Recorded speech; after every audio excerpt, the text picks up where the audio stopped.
Hi everyone.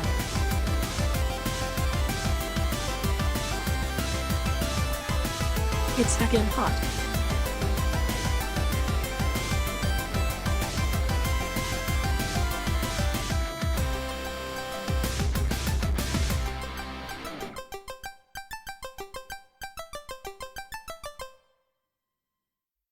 We're gonna do our ad break and then it's time for Expanse Enduring, episode 17.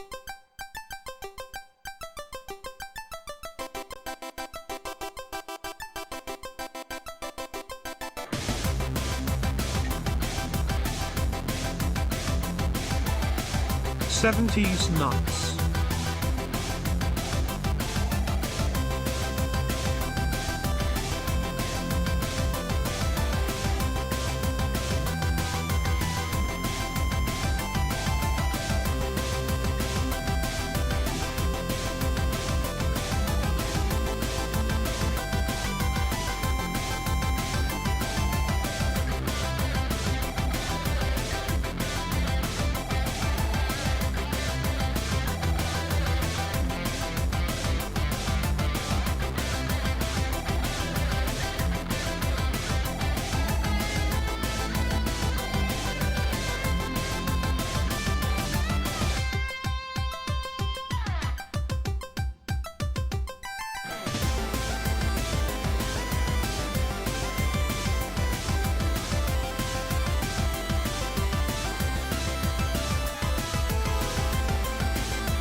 Love you all so much, thank you for stopping in. Ad break. Then game.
Hesper, I'm running out of my underwater breathing valve. Immediately it's too hot for air.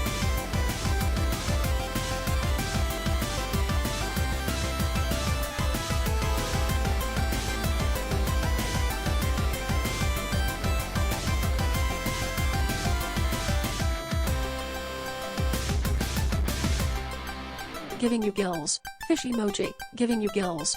Fish emoji.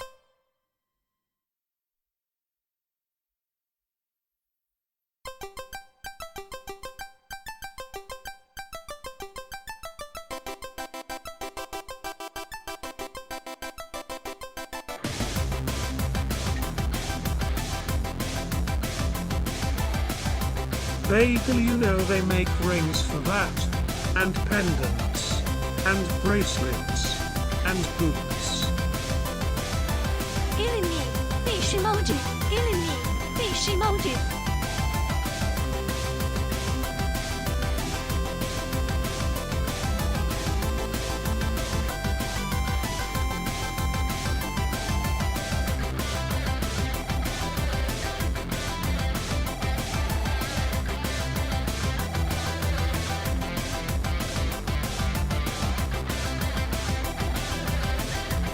Killing you. Interrupting you.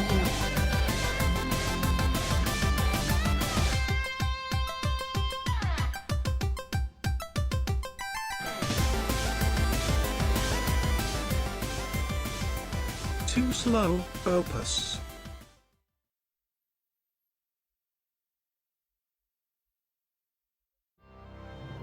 Hello, everybody. Welcome in. I did my countdown very, very urgently, and I skipped 2 and 1. Welcome in. Welcome to Expanse Enduring, episode 17, That Which Remains. My name is Hesper, Lamina, Lightwing, Lucidius, Temporaria, Alexandria, Mimi, Vivian, Moet, Choco Taco, Hydro Puncher, everything went better than expected. First try, perfect time, and 10 minutes later, Taco Cloth. I just want everyone to be okay, Lilyhoof, but you can call me Hesper, and I'm your companion fairy, here to fill up your hearts and help you lock on to slay your way to a brighter day. And I'm joined today by my wonderful compatriots, my beautiful players, my amazing heroes. Say hi, amazing heroes. Hi. Hey, I get that reference. I know the bit you just did. Scott read the assignment. Umi got it, but didn't do it anyway. I did. Did you do it? Because I wanted to say that I got the bit. Oh, okay. So you didn't do the bit to show that you got the bit. You just did. You explained it and then didn't do it. I do the bit too reliably. It's like a teacher's pet at this point. Yeah. I have to just completely blank it at one point. No, like no one's ever prompted me to do it, so it's not like in my brain. That's not true at all. I prompt you to do it all the time at Expanse Enduring. Wait, do you? We did it last week. Is it just the first time that I've noticed? Maybe. I have no idea what you're talking about. This is what the reference. It's a reference. Let's say hi to everybody from right to left. If you would please introduce yourselves. If you would be so kind as to tell everyone who you are and what the hell you're doing here. Printers, that means you. Oh, I apologize. Hi, I'm Printers, the Hodmedod Modmedod. I'm 3 feet of felt, fluff, and fury, and today I'm 3 feet of felt, fluff, and fireball. We're all 3 feet of felt, fluff, and fireball today. It's so fucking hot. It's so hot. I'm melting. Speaking of melting, Oceanax, who are you? Wow, who am I? Search deep for the sensor. I'm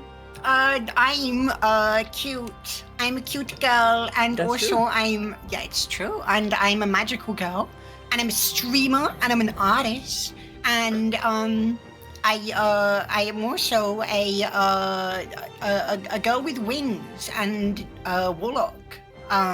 Whose patron is maybe ? Reverie? Possibly. You are a warlock of into love. the next person. Passing it to the next person. What a great segue. Oh, well, hi, I'm Dolly. I'm Dolly Ruthie Slice. I am a pink otter on the internet, but on Sundays I am a southern cat girl. I am a live 2D artist, and I also play a whole heck of a lot of fighting games, and I'm pink.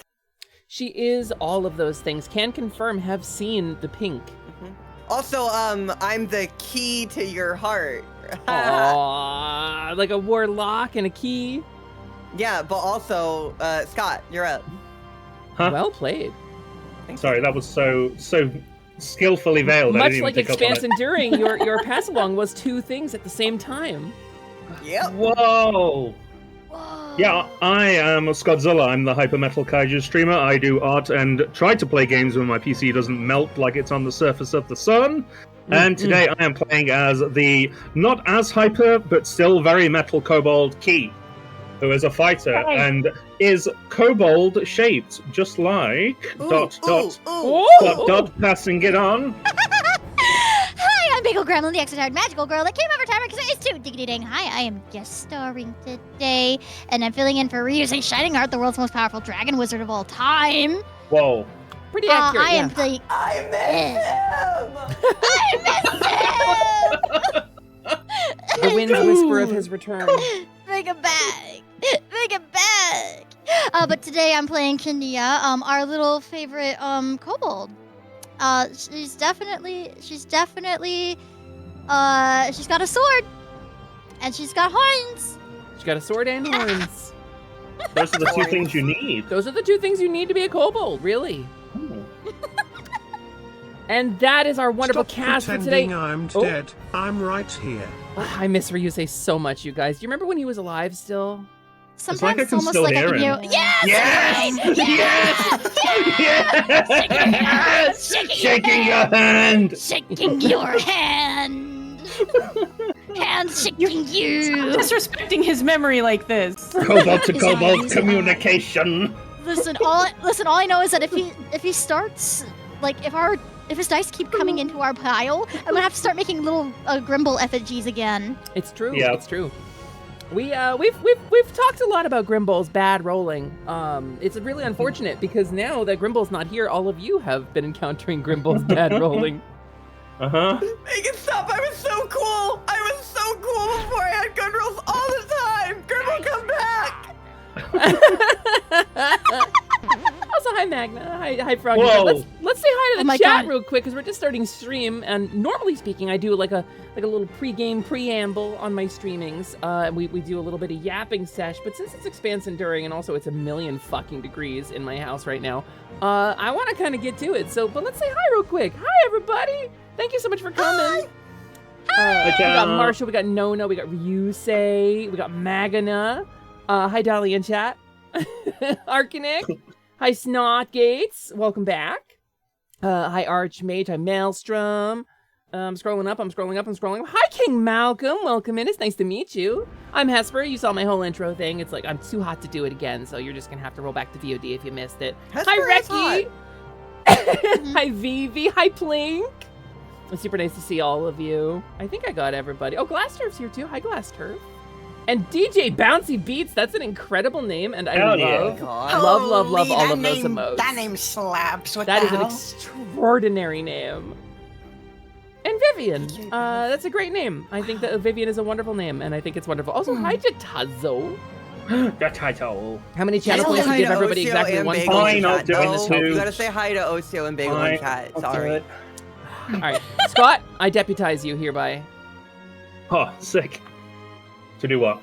to say hi to Oshio and Bagel in chat. What? Do I have to?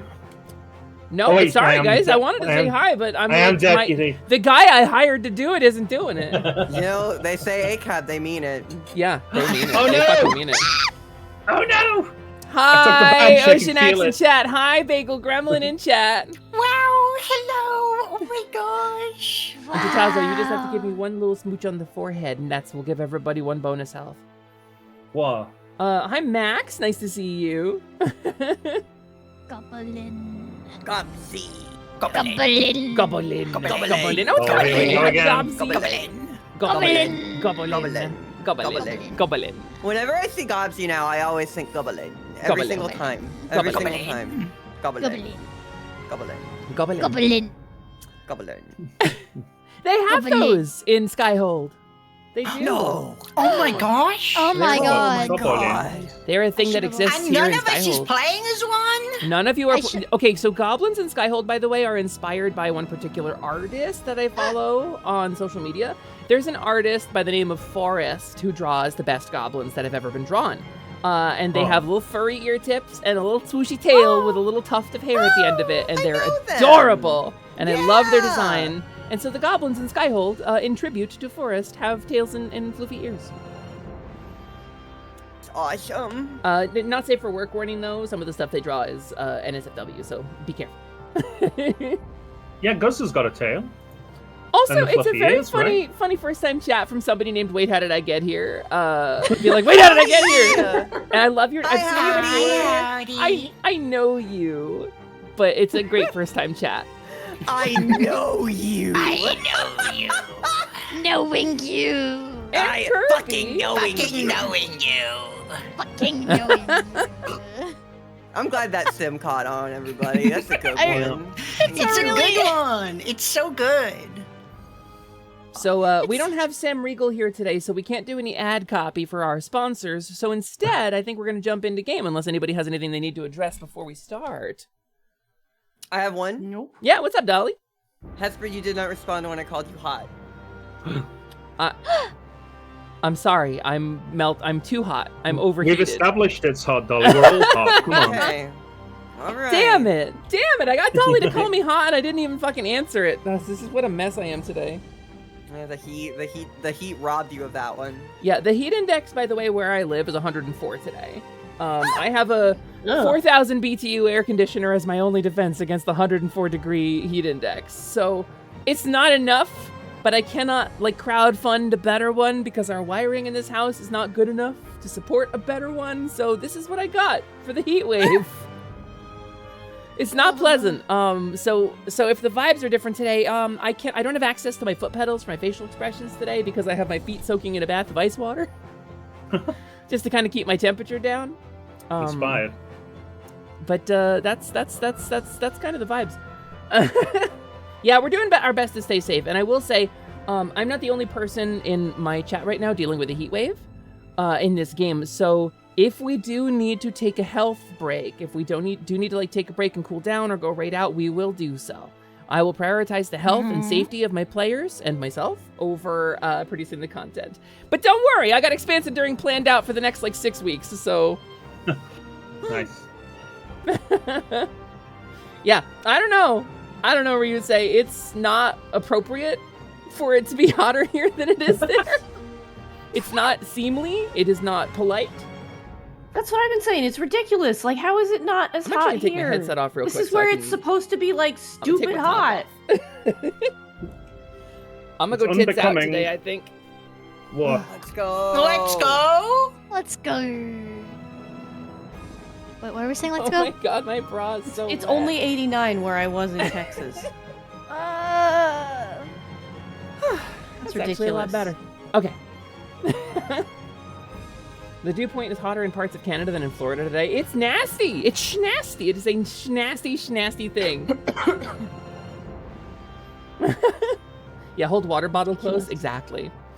So, without further ado then, and thank you for calling me hot, Dolly. I appreciate you. I think you're hot too. Yeah, of course. Wow. I have one more thing to say. Yeah, Umi, what's going on? I think Dolly's really cute. Whoa! Okay. Wow! Wow, that's incredible. Okay. That is You pretty cut out for me. incredible. What did you say? I'm just getting dead serious. She said I'm fully she serious. thinks Dolly's really Nothing cute. important. Nothing important. Dolly is really Yeah. cute. They were It's flirting. true. They were flirting, Prin. The girls were flirting. We would never do that. Flirting. Yeah. We would never do that. Live Never on do that. stream. No. Never. Living live on Twitch. It's true. It's true. I would never. Okay, so. I take you now, heroes, viewers, chatters, people from all of the streams that have gathered here today to observe the heroics and antics and hijinks of our heroes, to the land of Skyhold, once a world known as Vasafin, a kind memory in Elvish. A world of dark fantasy, of bitter rivalries, of betrayals and political intrigue, now stands shattered, blown into pieces, as the ancient dragon slumbering at the core of the world, Avuram, awoke and tore the world into pieces. The world has ended. The war between good and evil is over, and everyone lost. Welcome to what's left. The pieces of Vasafin now orbiting a central star, forced to literally look inward, a world of darkness and cruelty forced to self-reflect. And here on the largest of these pieces, this vast expanse, which endures despite everything. We call it Skyhold. And as we move the camera in through the nebulae and stars and swirling cosmic comets, through the bright colors of the cosmos, the expanse far beyond, we see ahead of us a field of verdant green, mid-spring, beautiful pockmarks of color, pink and orange and blue, vibrant, express the rebirth of life after the long winter. And we move to the north edge, where there is a mountain range that separates the world from the expanse, beyond which a faintly shimmering barrier, the only thing between you and the stars. We have a range of mountains, known as the Grand Ridge Mountains. 4 peaks, each named for one of the ancient deities who were smuggled from the old world into the new. The eastmost peak, Ascarion, a cold, forbidding place with a hollow tip, as it was, according to legend, smashed down by the dwarven god Hershon's hammer in a time immemorial, like First Age. And here down in this, what would be a caldera if it were a volcano, in the hollow inside of this mountain, we have the first temple of Ascaros. The place overrun with Fomori, corrupted former followers of the god of strength. And we have the ashen remains blowing away the last bit of Hakta, Bruka's father, now claimed by Brumus, the demon god of destruction. But we will not linger on such dark things, for there is a tunnel down below through which you smelled and heard running water. And up above, resting now at your camp and packing up your things, is our party. Atop the Ascarian ascent, you have rescued the 2 wizards, Batali and Celeste. You have gathered Bruka, still alive, though not conscious, despite her poisoning at the hands of the Fomori. And 2 others in your tow, 2 other prisoners. We have Astra Kalir, a lancer, a would-be wind rider of House Lansine of Blanchette. A knight, effectively without a mount, who can never ascend to knighthood because those mounts aren't born anymore. For the last 80 years since the world broke, there have been no stalworms born. And you possess the only egg that anyone is aware of. And Aaron de Denevane, the heir to House Denevane, one of the noble houses that rules Blanchette. One of the official, noble heirs. We haven't really broken down the nobility of this, but don't worry, we'll get to it. Aaron has been afflicted with what we know as the Cat's Curse, a mental effect that appears to have entangled him and convinced him that he is someone he is not, an unstoppable avatar of a deity. He ain't that thing. And so, I pass now the conch to the players as you're packing up your camp. Bruka told you she was going to show you the way down through the mountain if you slew her father in time. Unfortunately, we did not slay her father in time, but Bruka is unconscious. So how to proceed is in your hands. I pass it to you, players. What do you do? Well, I assume then by now we're talking morning. Yeah, you have had a long rest and time to, as we say, reflect upon your experiences and attain new levels of understanding. We are now level 8? Is that correct? Yeah. no, 7. 7, right? 7. 7. Well, I skipped a level. Yeah, we're level 7. I mean, We're level 8 now. I can hit it real quick. The DM said it must be true, but Yeah. level 8. No take back Shit, they're right. Is Bruka awake by morning? She is not.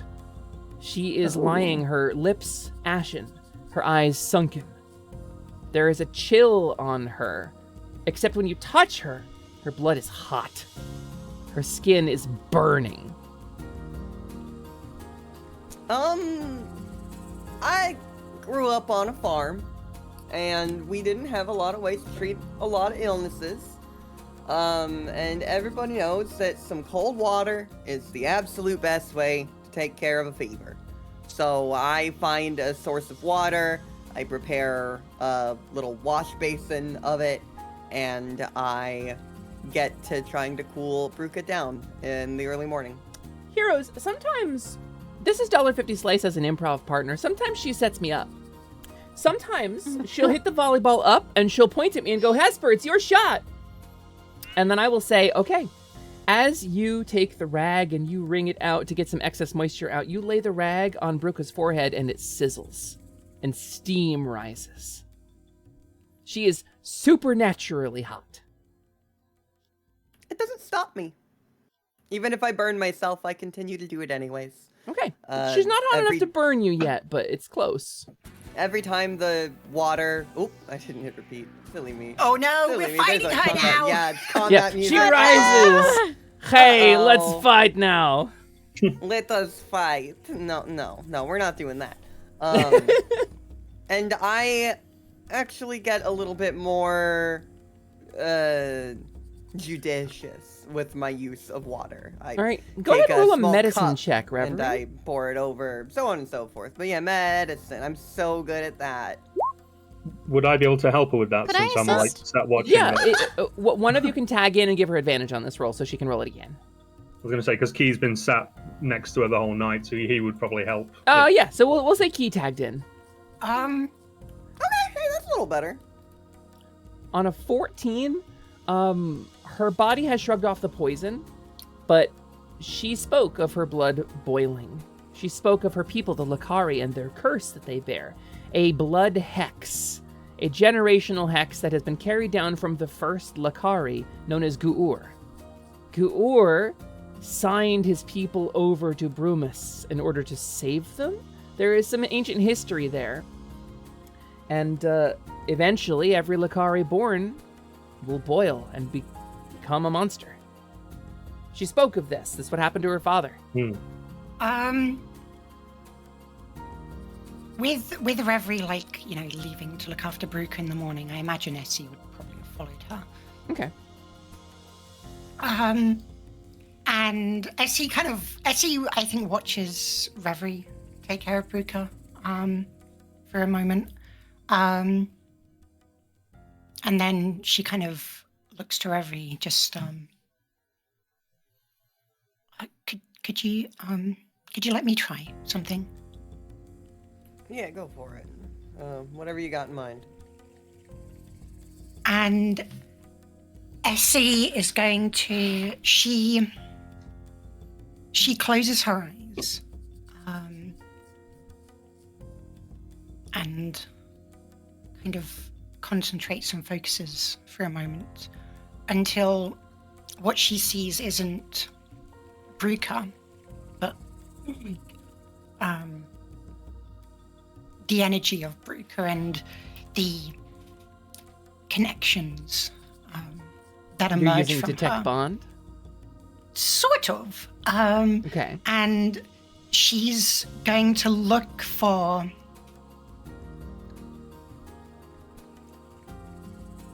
She's going to look for whatever connection it is. Because she's... Like Bruca said that she has a curse. Yes. There's something tied to her blood. Essie's seeing if she can find whatever that is. So Essie. And I'm gonna pull it give out as she you- casts Remove Curse. Hell yeah. Essie, I'm going to give you, the player, Mm-hmm. the info here. Okay. Now, Essie, your Remove Curse, Mm-hmm. in this case, is going to take the form of a blade.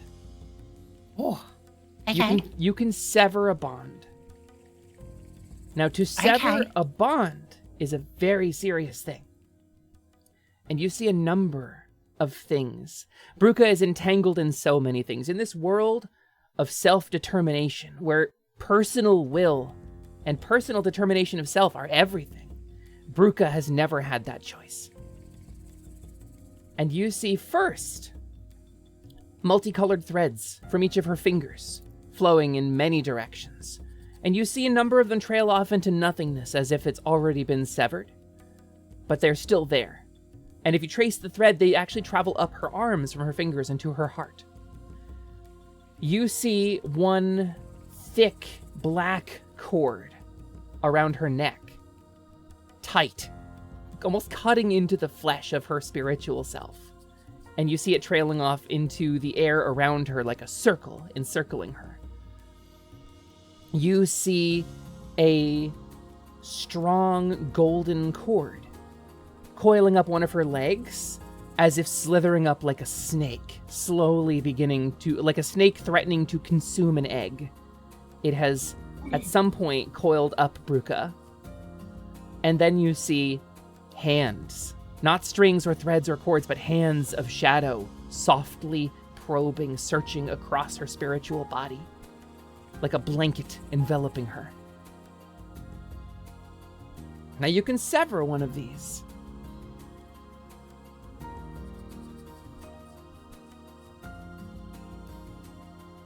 Okay. Now you look at this, and I will say as well, as the dungeon master, the curse of Guur, the Lakari's blood hex. You don't know like that much about it, so how it manifests or why it exists. These are little mysteries to you. So this is the information that you have. And Okay.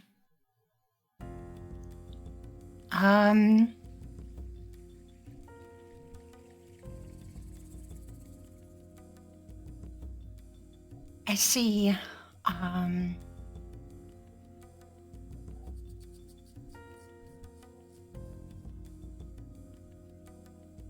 She kind of reaches her arm to the side and summons her like spectral, not spectral, her red spear, pike. And knowing that Rev is next to her, she kind of says out loud,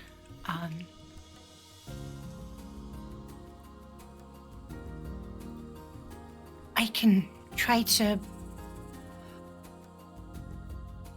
Whatever is affecting her, I think I can cut it away with this, but I don't know which thread to cut. Can the rest of us see the threads? No, you won't be able to. That's a gift that Essie has specifically because of the nature of who she is. Can Nia assist in any way, perchance? I imagine this entire time they've been just messing around with the burnt out fire pit. That's an interesting question, Kania. I will ask you, the player, can you also see the threads? Can I? That's my question to you. I have aphantasia. I can't see nothing. Sure. Am I allowed to? That's really up to you, isn't it? I give you this choice. You know, I think I can piggyback off a spell. I think I'm allowed. I think it's too hot. I think it's too hot to not be able to piggyback off a spell. Then Kania, you also see the threads as Essie focuses in. You see them softly fade into being around Bruka. Yes. Is there any assistance I can provide? That's up to you. I've provided a puzzle. A puzzle. In response to Essie, while it gives Kanaya some time to think, Reverie puts a hand on Essie's shoulder. I think when you look at her, and if you really follow what you think here, you know which one's the right one. You'll get it. Take your time. Be careful. You can do this.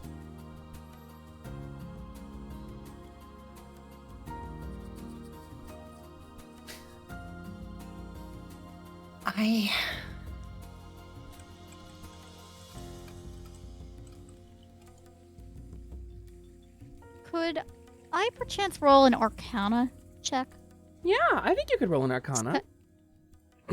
Just as Kania looks over from taking a stick and poking the last remaining ashes of the fire pit. Mm-hmm. Do I have any kind of feel for what might be? Yeah. With a 17, 17 on Arcana, you're familiar with the concept of a hex, a generational curse. You're aware of this. And from your gleanings through your time following the Lakari people and moving around with them, you've learned that the curse of Guor is it was sold as a blessing originally. It was originally meant to be basically, the story goes that the first Minotaur, first Bullkin, they were free people. They were the children of,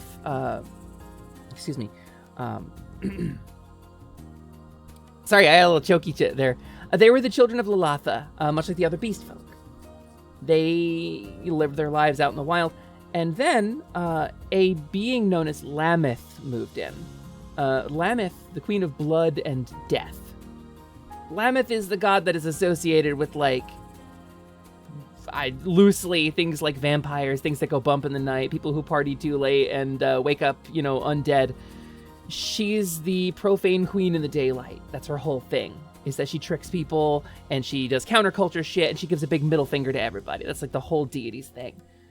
And Guor got entangled with Lameth somehow.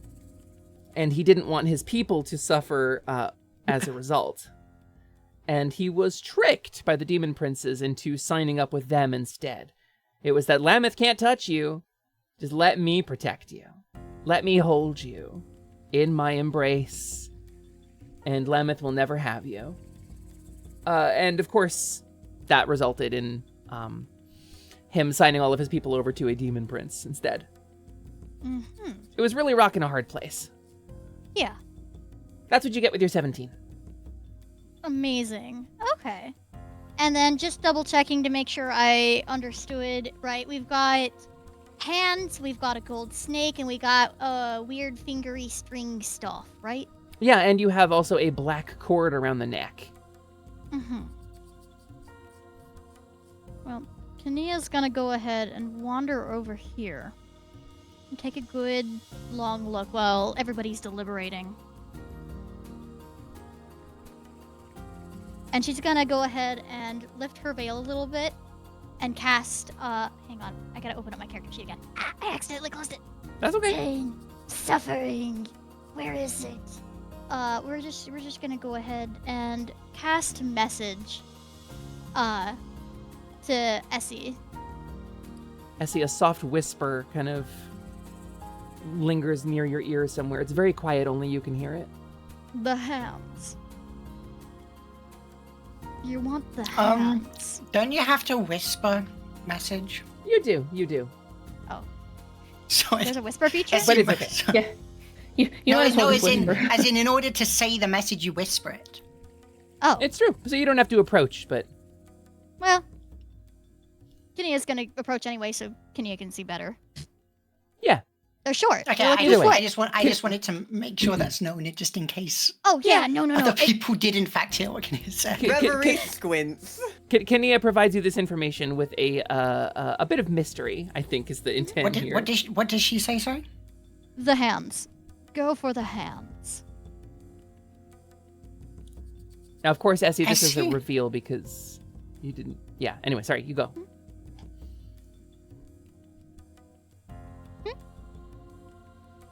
I didn't mean to interrupt you, Oceanax. Please continue. Essie, she still has her eyes closed, so she's like kind of viewing the threads, and she doesn't look away from Bruka, but her body kind of shifts slightly towards Kania, as if she's giving a side eye, but like her eyes are closed, so you can't see that. And she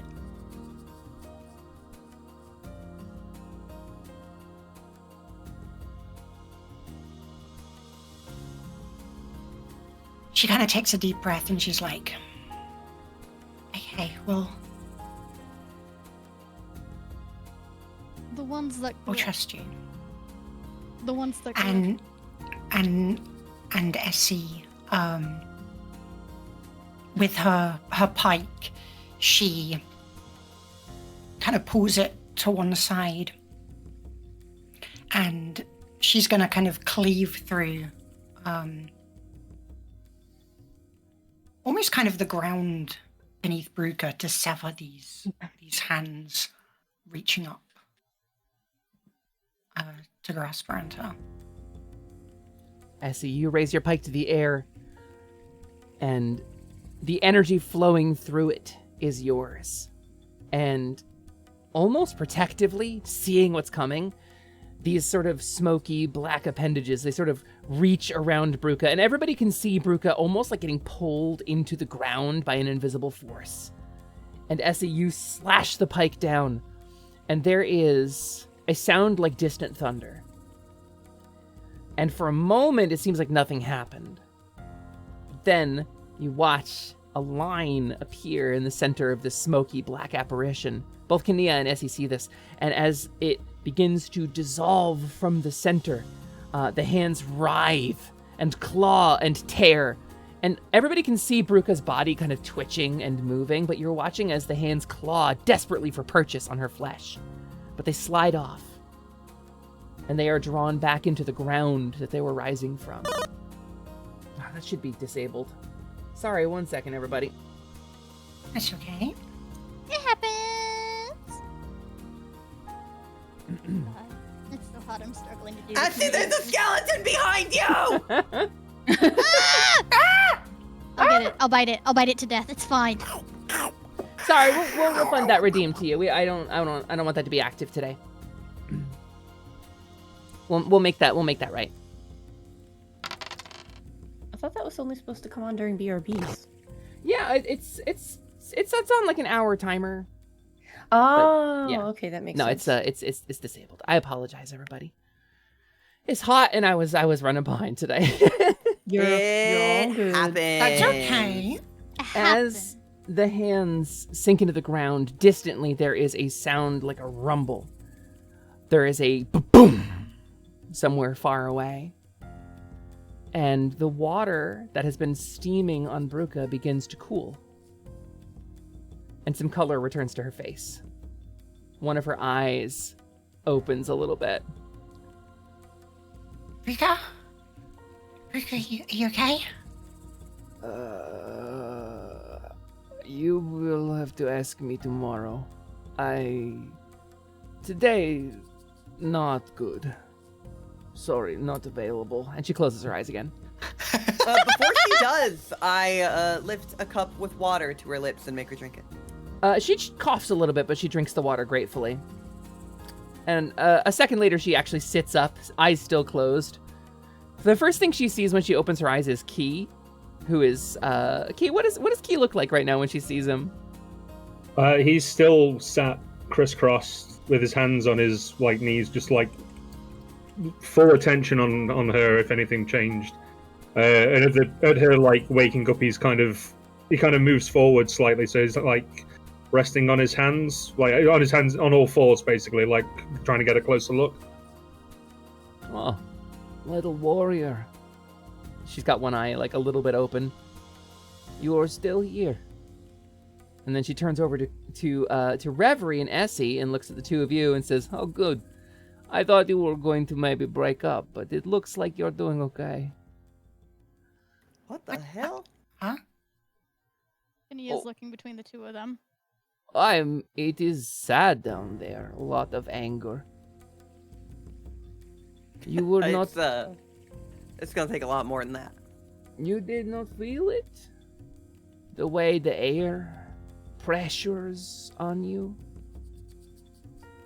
Well, not all of us have curses in our blood. Maybe. Maybe you are just both in love and going to bond. Is that what they call that? I don't know what happens if cat and bird have baby. and then she turns to Kania. Essie just blushes. Reverie takes her hat off and holds it down in front of her with both hands, a little sheepishly. Kania lifts one of her hands to slightly cover her lips with her knuckles so no one can see the smirk. They're failing. They're failing heavily. Lisa's really struggling to stifle a laugh. You are all safe. And you saved everyone. Bruka turns to I think the first point of contact was Reverie, so she can turn to Reverie. Oh no, it was Key. Actually, it was Key. Excuse me. She's gonna turn to Key and say, "You saved everyone.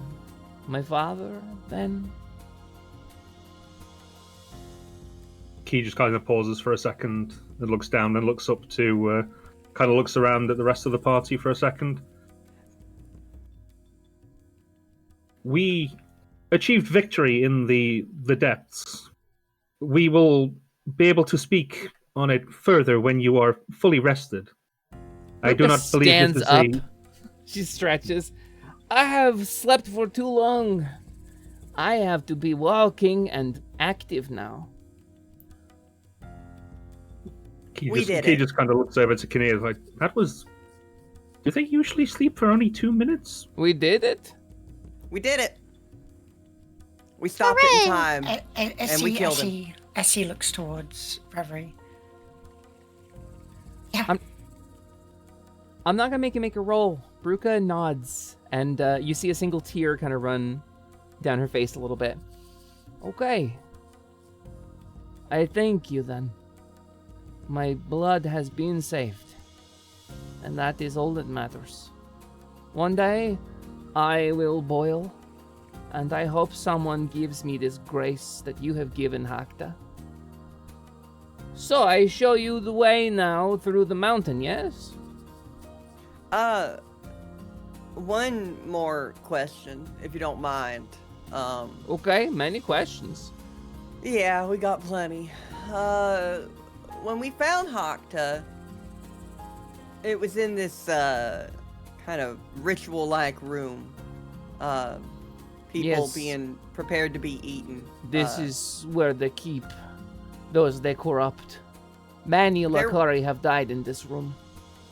We got in there the, I guess, normal way, but we found another way, one that went underground alongside water. Do you know what was down there?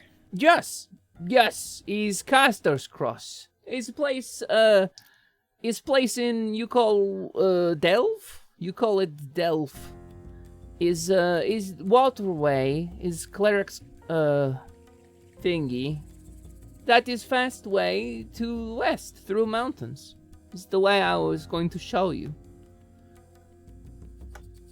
Well, Okay. lead on then. Good. Okay. She smiles. She kind of claps Reverie on the shoulder. You did really good.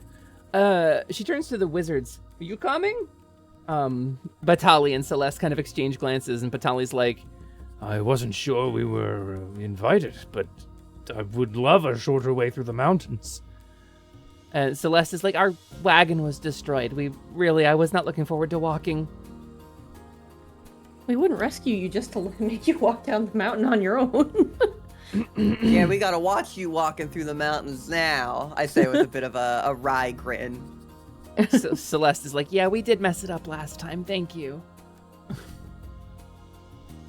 It's just a matter of luck. If we hadn't gone to this event, we would not have stumbled across you, so. The two of them nod. Batali says, My plan had been to return to the Towerlands. I was going to report back at the Knights of the Sigil in Roben, but if you need accompaniment, my understanding is you're traveling to Blanchette for the Feast of the First Breaking. I know some people there. I might be able to put in a good word for you.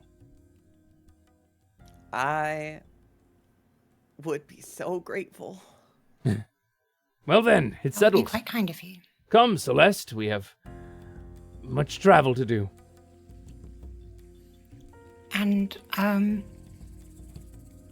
those two? Essie kind of gestures towards Astra and the kid. Bruka kind of looks down at them and says, yeah, maybe not going to fit everyone on the same boat. But the boy, he looks sick. Is he okay? Kania God trying to looks ruin away. his life.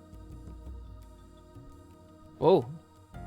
Sounds complicated. It Okay. is. Essie, Sometime Bruca sort of looks at him. Sometime we don't think about complicated. It's fine. I'm nodding sagely. With the way my rolls are, I don't ever think about complicated. Actually, Reverie will, like, at that pull SC to the side and be like, hey, that thing you just did to Bruca, do you think it might work on the kid? I was just wondering the same thing. That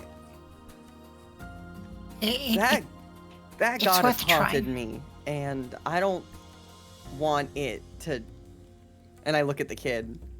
I don't want it to haunt anyone else. Let's do it. Yeah, let's give it a go. Right.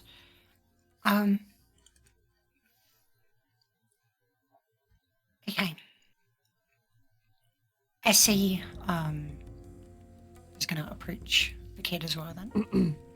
So here we have Astra Kalir, who is wearing the Lensine colors, the red and black, with the coiled dragon insignia on it. And she is here with Aaron de Denevane, who is currently dressed in, like, kind of loose rags. But he also does have his house colors. Which, excuse me one second while I double check and make sure I'm getting my notes right. There we go. Purple and silver, with the symbol of a rearing stag between two sheaves of wheat. And he looks up at you with a sort of calculated defiance and says, have you decided to release me yet? Not that I need your permission, but I thought perhaps it polite to await your release if it makes you more comfortable. Perhaps. Please allow me to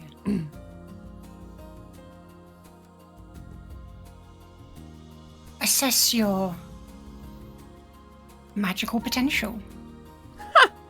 What's to assess? I have all the might of the Expanse behind me.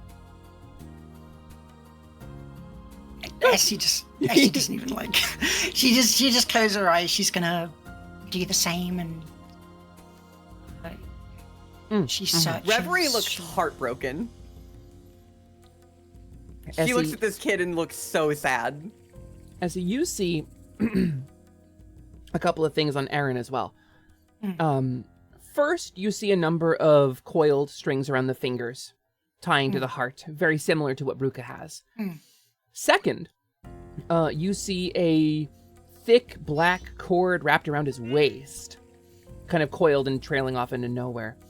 You see a number of smaller threads if you're really focused, things coming from his head, from his heart, from his stomach, in various directions. But most notably, climbing up one of his legs, a snake-like golden tendril. But it has more than consumed the rest of him. It's coiled in and out of his clothing, in and out of his mouth and ears. He is fully tangled, like a cat who played too much with a yarn ball in this golden thread. There's like a gritty texture to it, almost. There's a sort of sandiness, and it is gleaming gold. You said it's a snake? It's a thread that kind of resembles a snake. It's like braided cord, like a flat braided cord of gold.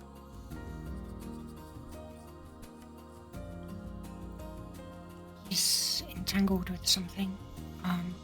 Something gold. From Bruca too, but this much.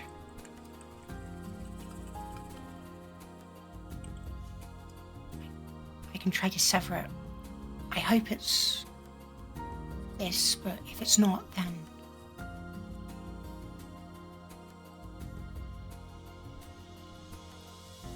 Astra's just kind of looking like, what you doing? Fixing him. trying to free him. Well, all right, if you think you can. And she She like can. holds him steady And he struggles, he squirms a little bit.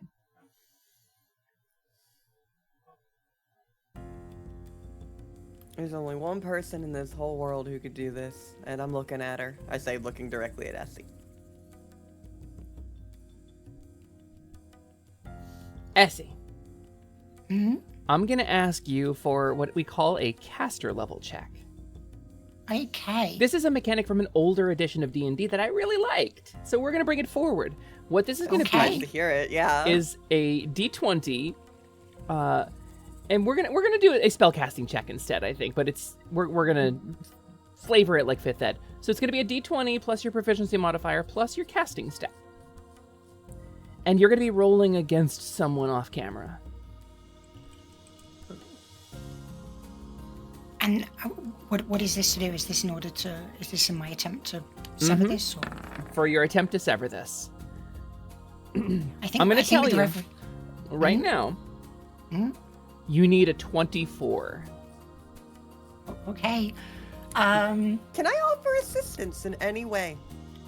You can't really see what she's doing, but what did you have in mind? I am of the understanding, loosely, that my power is that which brought her back. That the power that she summons now is as a result of me.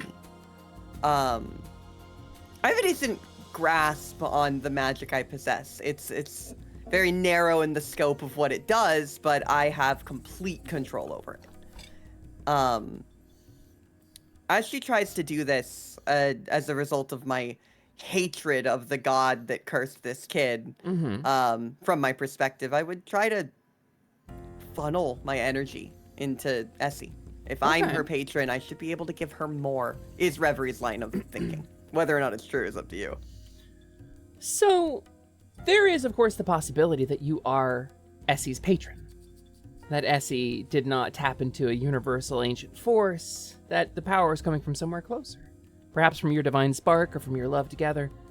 And there is the possibility that Ascaros cursed this child. You just don't know the pieces yet. But Reverie, I'm going to tell you that at least one of the assumptions you've made is false. You are able to channel your power into Essie. You place your hand on her back, kind of bracing her. Your disdain for the deity Ascaros, whose hand you refused all those years ago. Channeling through your sense of your love for Essie, supporting her, trying to bolster her magic. It doesn't actually help, because something you said is false. Understood. So Essie Reverie doesn't know that. Yeah, fair. I think Essie also doesn't know that. I mean, you can feel it. You can feel the connection for sure.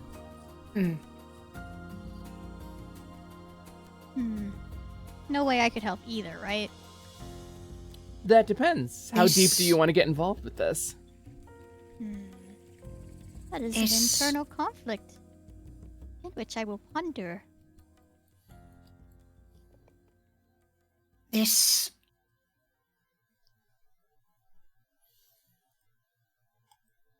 Ascaris.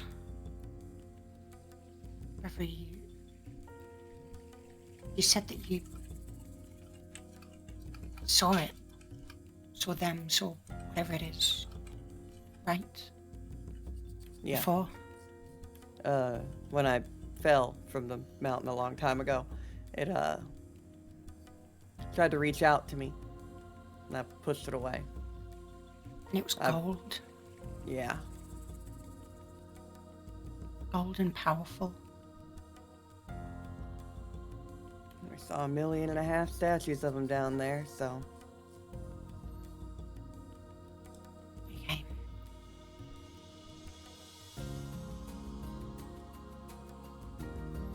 This boy, Aaron, is entangled in gold.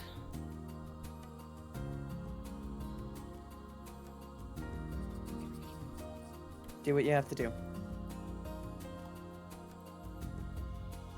I hope it works. And Essie is going to she once again pulls her pike, her spear to the side, and this time with like several sort of more careful, precise swings, she attempts to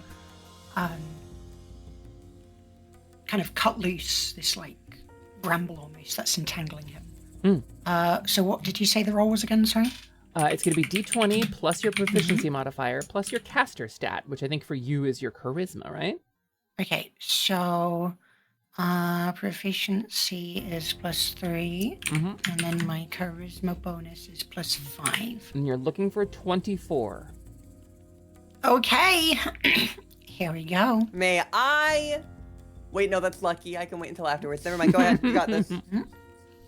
Oh, I don't think you can give lucky to other and players. And with I lucky, I can activate it afterwards, right? I was gonna talk. Yes. With lucky, that's the old way. The new way, it's for There you advantage. go. But I was gonna offer to give my inspiration, but we can wait until after before I make that argument. Yeah, let's see what happens. Okay, here we go. 15. Essie, I may let's do a little narrative here. Okay. Your spell remains in your pike. You haven't lost the casting of it because you failed. Okay. You bring the pike down, and everyone hears a loud clang of metal on metal, and you watch as a sort of mirror image of your own pike rises up to catch the blow and parries it away. The mirror image made of golden light.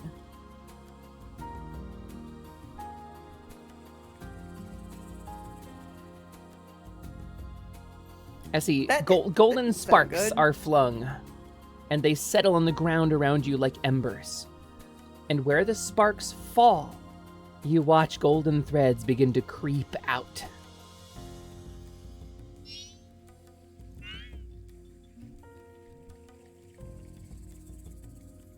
Creeping out of spot. Where are they going? Just like probing, reaching. Like plants trying to find purchase in soil.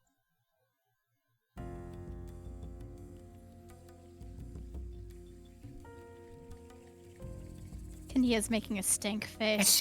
Essie's gonna try again. All right. So that would be use of my lucky, I assume. Yeah, let's go ahead and you can spend your lucky to roll again. Okay. Here Looking we for that go. 24. 20 plus 8. 24, baby! So Right on the mark. Essie, you, with renewed vigor, with Reverie behind you, slam your pike down again and again and again. Slam, slam, slam, and the blows are parried, but the defense grows weaker. And then with one final decisive stroke, you sever the golden cord. Aaron, the boy, gasps, clutching at his throat as if he has been deprived of oxygen for a few seconds before settling in. His back stops arching and his face calms a little. And you watch as this golden thread, rather than shattering or fraying and disappearing, slithers back down and begins to withdraw into nowhere. And you watch, you see sand. It dissolves into golden sand that fades into the air and sort of blows away. And I think everybody can see the kind of like little whiff of sand that this thread turns into. I rush forward and I hug him. And I pull him in and I hug him. He cries. He just sobs. I let him.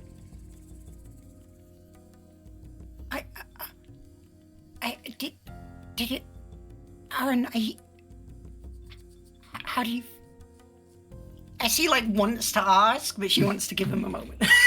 In between sobs, he manages. I want to go home. Yeah, buddy. Yeah, we're gonna take you home. I promise. They took me. I want to go home. I want to go home to my father. Please. Yeah. All right.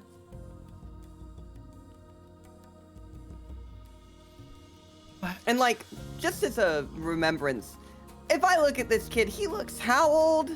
Probably like 12, 13. Okay, yeah.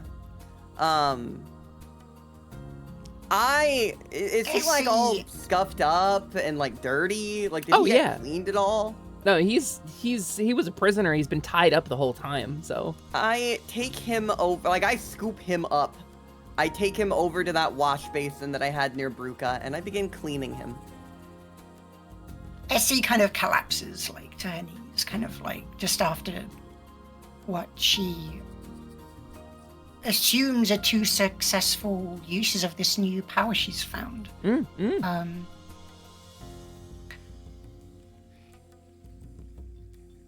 she's just kind of, yeah, it worked. Okay. Yeah. I can do this. Reverie will be spending time helping him calm down. When she realizes the water is a little too cold, she actually uses prestidigitation to warm up the cloth anytime she dips it in so that it isn't cold. Reverie is showing a level of care for this kid that I think she has rarely ever displayed. I was typing. Aaron kind of eventually calms down. He's got a lot of snot on his face, and you wipe it off. He's doing the full face, like, leaky snot 12-year-old cry. I ask him a lot of questions, like, tell me who you're looking forward to seeing the most, or tell me about your parents, or anything to make this kid feel normal right now.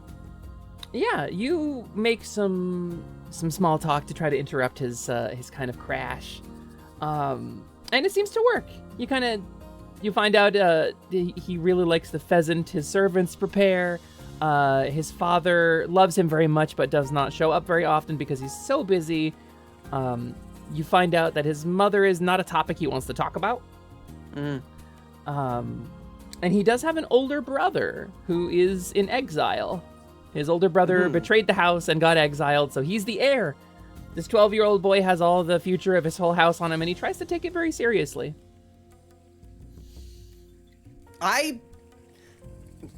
Normally, Reverie would scoff at such noblesse, right? But here, with this kid, when she hears heir, she sort of like bows her head solemnly and kind of like plays off it like, I must be the luckiest prowler in the world to be able to save someone such as esteemed as yourself. Like, I am building this kid's ego back up.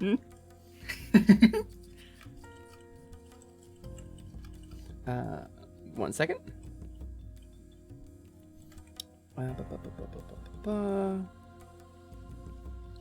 Okay. Done. But for the rest of for the rest of this, Reverie is gonna keep this kid with her. She's gonna talk with him. She's gonna try and keep him calm. She's gonna. Can he walk? Is he capable of walking? He seems tired. But you suspect this is more because he hasn't eaten anything in a couple of days than like any physical injury. I give him the good rations, Yeah, he eats kind of ravenously once he gets over his tears. Reverie is hand and foot taking care of this kid. So, Elise, Key, Essie, Kanaya, you're sort of watching Reverie like fully big sister this poor little kid. It's a very different side of Reverie than she's shown in the past. Essie's just smiling. Lisa's in shock. Like she's seen Reverie like fawn over Essie, but this is different. Like this is full on caretaking as opposed to being like, do you need anything? How can I help you? Like this is a different person. Anyone who saw her pass probably realizes she has an interesting relationship with caretaking. She's done it before. So, Key, what are you up to right now while all this is happening? Key's still sat with Brooker, but he does kind of like side glance towards Rev, because I assume going off the map that Reverie and the kid are near him. Yeah, the basin that was being used to wash Bruca is currently being used to wash Aaron, so. Okay, well, Key's still sat with Brooker. He just kind of side glances over to see what Reverie's doing, but he doesn't really respond. He just kind of gives it one light blink and then turns his full attention back to Brooker. Bruca makes a little bit of small talk. Oh, your friend is cutting magic? She was having a fight with the air. Yes. The members of my party do things like that sometimes. Thought she was going to lose for a second. Pretty embarrassing to lose to air. Yes, the ways of magic are very mysterious, especially to myself. Bruca sort of spits. We have magic with Lakari, but it's not this kind of magic. Is she break a course, she say? I believe so. Huh. Maybe she can break Lakari course someday.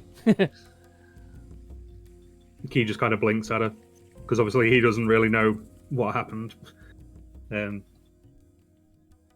Since Esenia returned to us, she has been displaying several new powers. I do not believe it would be outside the possibility for her to break a curse or two.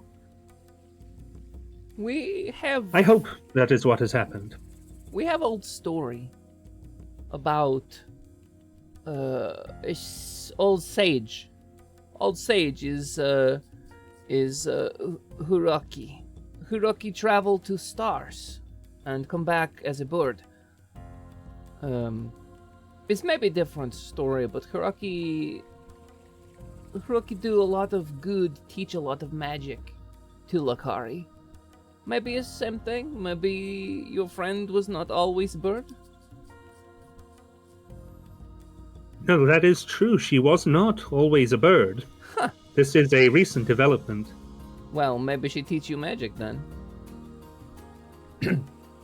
He just kind of looks down at his hands and looks up at Brooker and just says, in times of great crisis, I am able to access magic for dire situations. However, I strive to not use it unless lives are at their gravest risk. Wow, you are big treasure then. He just kind of looks at her. I am not especially big. Huh. Not all important treasure is very heavy. Sometime, and she puts her hand on your chest, most important treasure is small. Like a little warrior. She kind of shoves you really hard. Okay. We're gonna take over to Essie and Kanaya. I was gonna ask Kanaya, did you have anything you wanted to do while Reverie is bathing Aaron? So all of those little gold spark ember things, they've dissipated at this point? Nope. Nope? Oh, good. Kania's gonna be taking out their longsword and just haphazardly stabbing at them. Kania is just stabbing the ground. Most people cannot see what she is stabbing at. So, okay. So while you are stabbing that, yeah. Is it working? Yes, I think it is. I think it is. Kania. Essie, what are you doing? Essie kind of, after watching Reverie for a bit, she catches Kania doing this and kind of looks over to her, just like. She just watches Kania for a moment until Kania notices her. Kania's just muttering under their breath. Nothing specifically, just muttering swears under their breath and just stabbing these little sparkles with the nastiest tank face. Kania's not even gonna be looking up. You can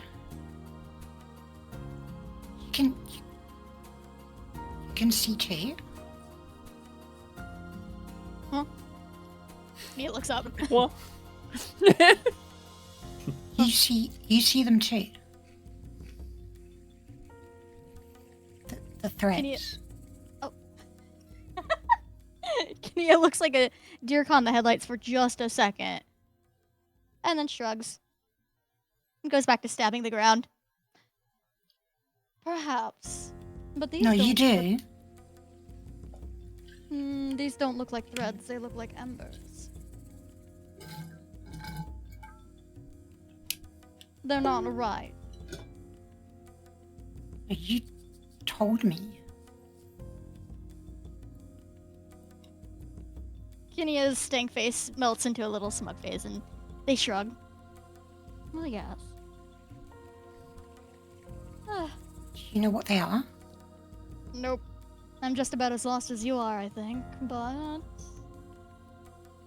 I do know a little bit here and there of old magic.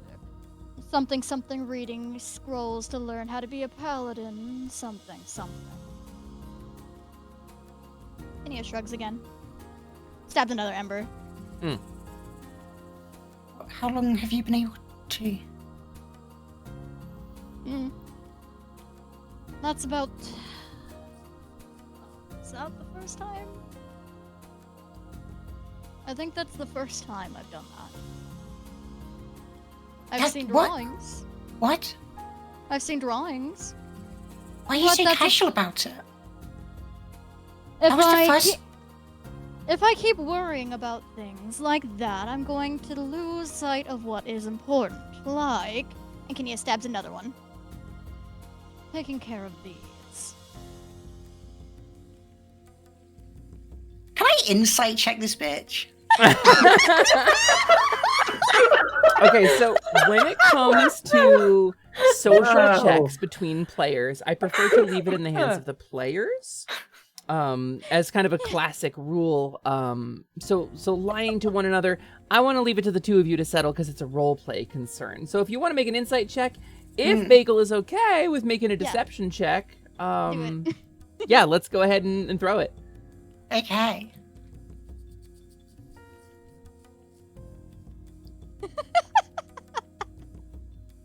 Okay. So you're looking for a 13 on the... Yeah, there's an 18. Yeah. Wow. Are you bullshitting me? It's an incredible mystery, but somehow you've uncovered that Kania's being a little cagey. So that are you kidding me? Oh no! So that are you kidding me? Was that in character? Yeah, no. So like what does SC like? So what is SC able to catch on? That Kinia's not maybe Kinia's explicitly saying. Kinia's done this. Kinia's been here and done this. Okay. It's another So she's definitely done it Tuesday. before, yeah. It's Okay. another Tuesday. But for me, Maybe it a was rusty Tuesday. Maybe a rusty Tuesday, but it's another Tuesday. Yeah, I think if I can take a little agency here, Bagel. Oh, absolutely. I think what Essie sees is that Kania is sort of masking a little bit. That this is all old hat. And you think maybe everything has been kind of old hat. Kania has not raised their voice above normal speaking volume, despite all the crises and all the pressure, having been a prisoner, kind of super casual about it, and trying to sort of play like they were really distressed. Like a levelness that is hard to describe. Apathy. Extreme apathy. In a way. Could be. Like replaying a game that you know back and front. Yeah, that's a good way to put it. I like that. Mm-hmm. Like your 8th New Game Plus in Elden Ring. I don't look. I don't know why.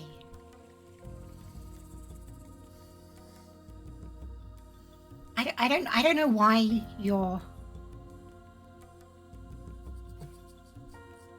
I don't know why this is also nothing to you, but it's something to me. I'm not used to whatever this is. I'm really new to it, and if there's anything that you know about it, I just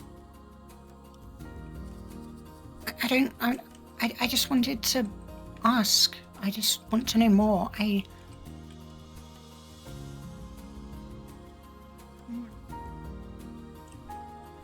might not be much for you, but it's a lot for me. And I want to make it less of a strange and unknown thing that I don't know there's so much that I don't know. It's really hard when you don't know things. Kenia sighs, smirks, and turns their eyes to look at you. And lifts up their veil a little bit so they can see you through it. Well, it's easier if... How do I put this? I'm not the best at explaining things like this. I just know. But I do know materials that may be able to help. They are, unfortunately, under heavy eye, but they are along the way that we're going, after all. What are these materials? Books? Scrolls, books, carvings. Wow. Stuff buried in ancient ruins.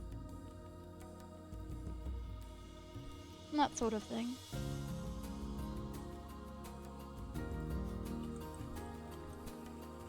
But, again, I'm not the best at explaining.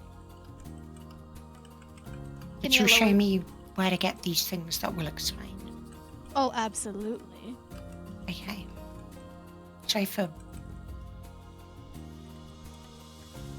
Huh? You know, I just... Sorry for,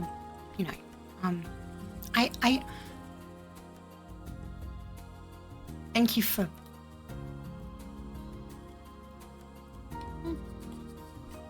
I didn't mean to accuse you of not caring.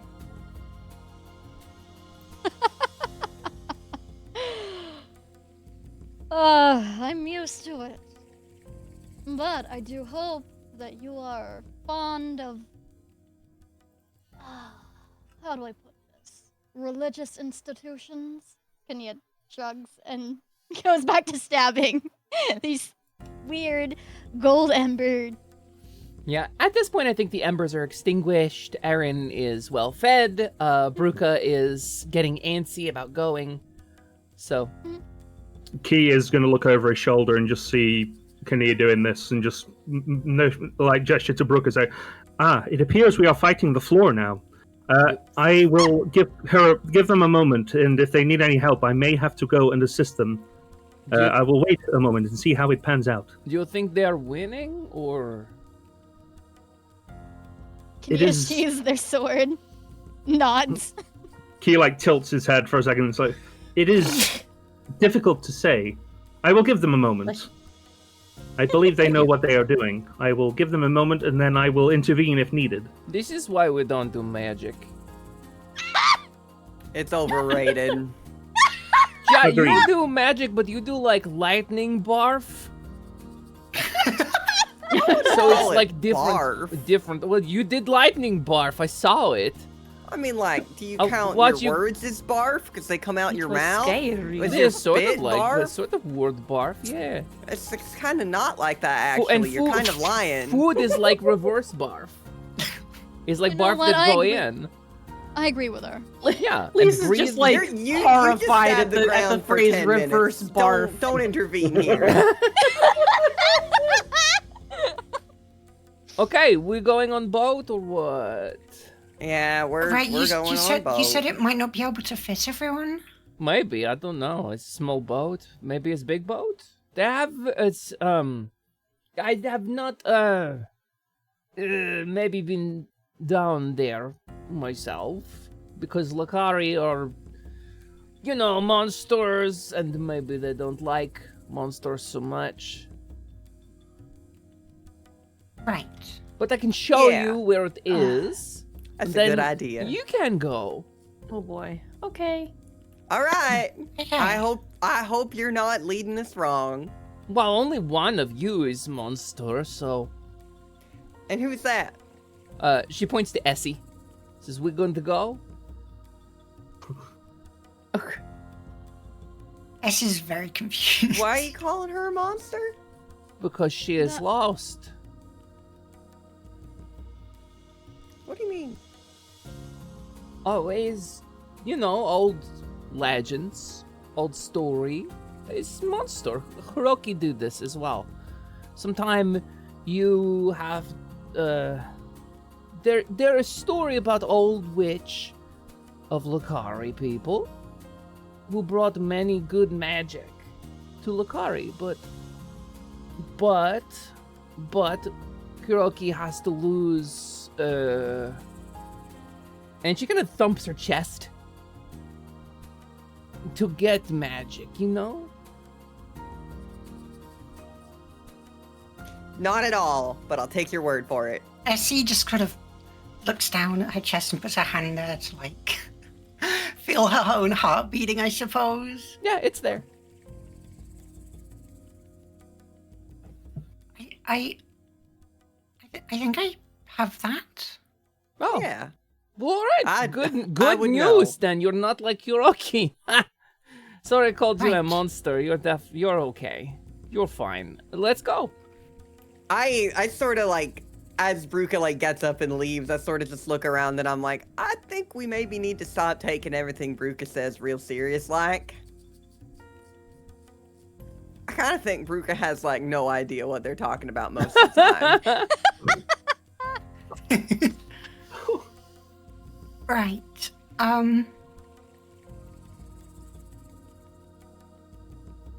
Okay. Let's head off.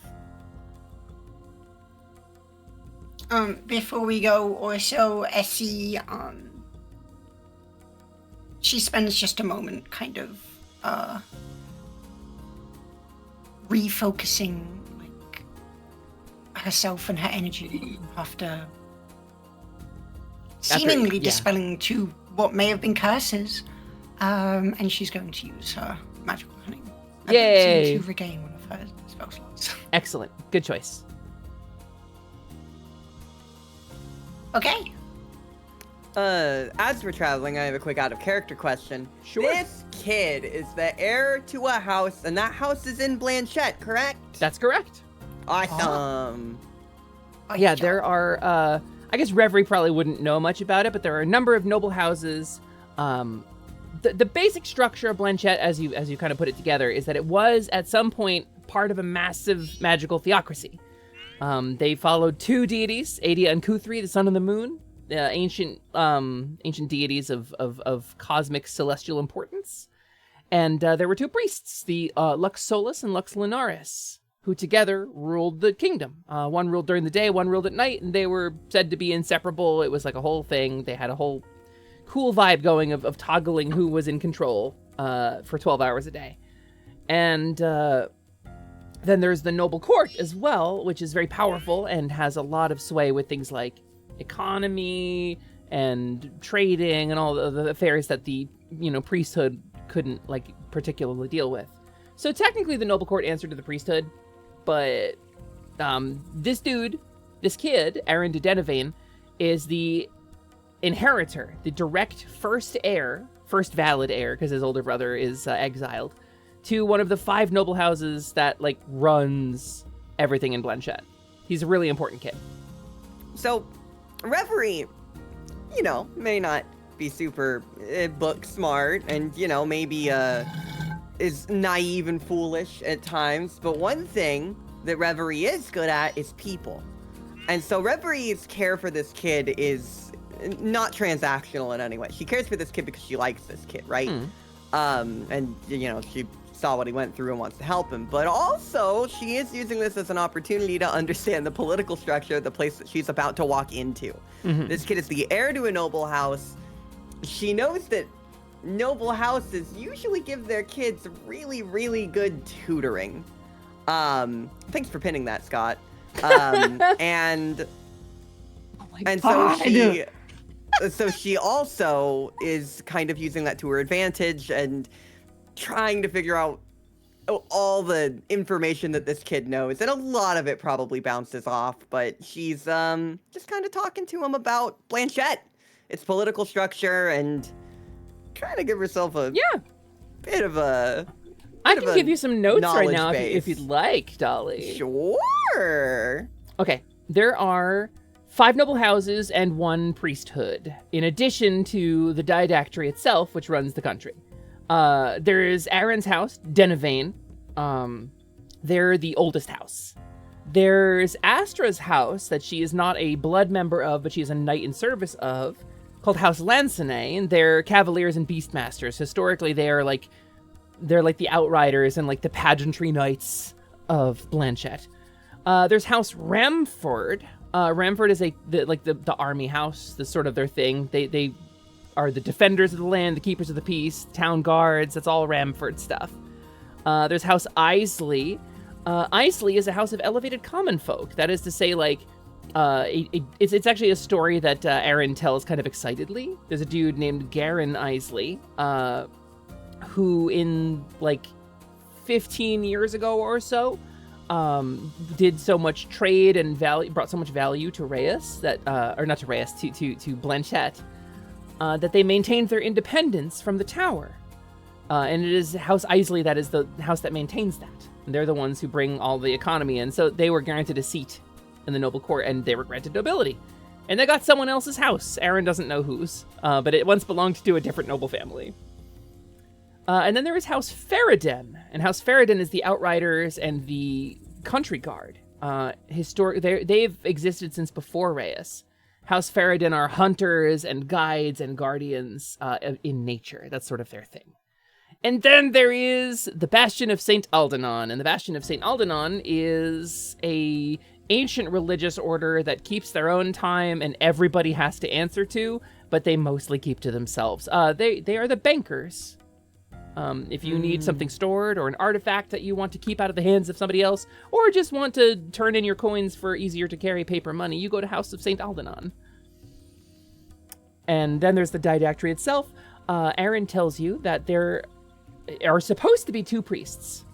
There's supposed to be a Lux Solus and a Lux Lunaris, that is the priest of the sun and the priest of the moon.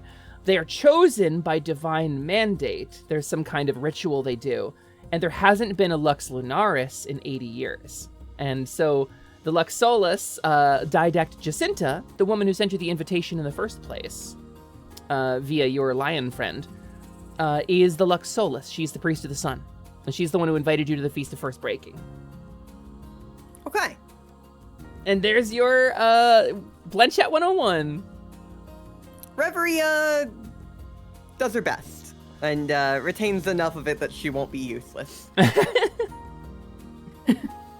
So, we're going to drop down and we're going to go to a different map here to kind of set the scene a little bit. Yippee! Back down in the chamber where Hakta was slain.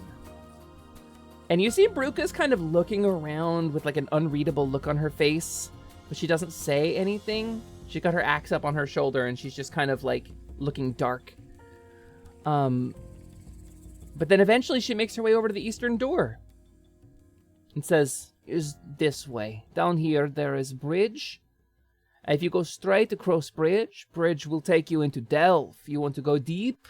Go down to Karabar or the Mithril Rings or something. You go straight on bridge. But on bridge there's some very, very loud music and maybe singing, maybe noise. Is marketplace under bridge. Like Troll is under bridge. You'll find is called Caster's Cross. There is boat, there is food, there is guards. There's many guards. They're very angry. Maybe chase you out if you have horns, but He looks up concerned. Mostly, oh no, you don't got worry, little warrior man. There are plenty of people like you down there. Many little kobold mans is okay. So, thank you. Don't have money to give you for saving Hakta, but maybe I will be here fighting for more, and if you need to fight for more, maybe Bruko can spill blood with you again. I approach Bruka. I hug her, and I head off. Yeah, warrior hug. Yeah, like that. I bring the kid with me too. He's not leaving my side. You hug with whole body. Yeah, Aaron likes you. He has really warmed up to you. He's very excited. He starts asking you about your family and your house. I hold nothing back. And when he asks about my house, I'm like, well, I may be the proud owner of Eastwall now, but once upon a time, I was just a humble farmer's daughter. And I regale him with stories of the fight pit, greatly exaggerated for effect. So, what's your family name? What's your colors? Don't you have colors, don't you? Maybe I should work on that. I don't right now. Have any ideas? Well, I like your fur, maybe. You've got brown and gold. It'd be lovely colors for a cloak or coat of arms. That's not a bad idea. All right. I talk with him about my coat of arms. He's so workshop it excited. with He him. loves heraldry. He is like mental for it. He really wants to help you design something. And so he's like, oh, a storm cloud. Maybe a storm cloud, maybe some wings. Or like, or do you like dogs? We could put a dog on it. I know you're a cat. No, I'm fond of them. We put a dog on it then. A dog in a storm cloud. Yeah. And he like pulls out a little notebook and starts doodling. Aww. Essie Essie, is pouting Oh, jealous. and not interfering. So Essie, you descend the stairs alone, or do you go with someone? She's probably just watching Reverie and Aaron. Unfolded. She's not actively talking with someone unless someone talks to her. All right, and Essie goes down alone. Kenia just looks smug and follows. Vorn approaches Lise, offers his hand to you, Lise. Vorn. He will nod and take his hand. And Vorn That's my escorts you son. down the stairs. That's my son. He's so kind and sweet. I'm the little old lady. No, that's my boy. Oh gosh, thank you. He's such a gentleman. Like, Vorn is like... Vorn is everything to me. Vorn is an icon. Vorn is the moment. I love Born. Who raised him? It wasn't me. It was me. I raised him. You did. You did. That's our child, Lise. I would love to hear what Bruka has to say about that one. She's still trying to do the math on cat plus bird, so we'll get back to her in a couple of weeks. It's that. Would it be egg? Yeah. Kitten come from would egg. cat hatch from egg? Is thing that can hatch? Kitten Just- from egg or cat? Just like doing the math. Who came first? Bird cat or milk? bird or egg Bird or milk. oh no. Bird milk. Bird nipples. bird So, nipples. Key, what about Would, you? would have As, fur as, and feather? as Bruka tries to Oh, figure no. out, what do you do, Key? He's Warm in gonna winter.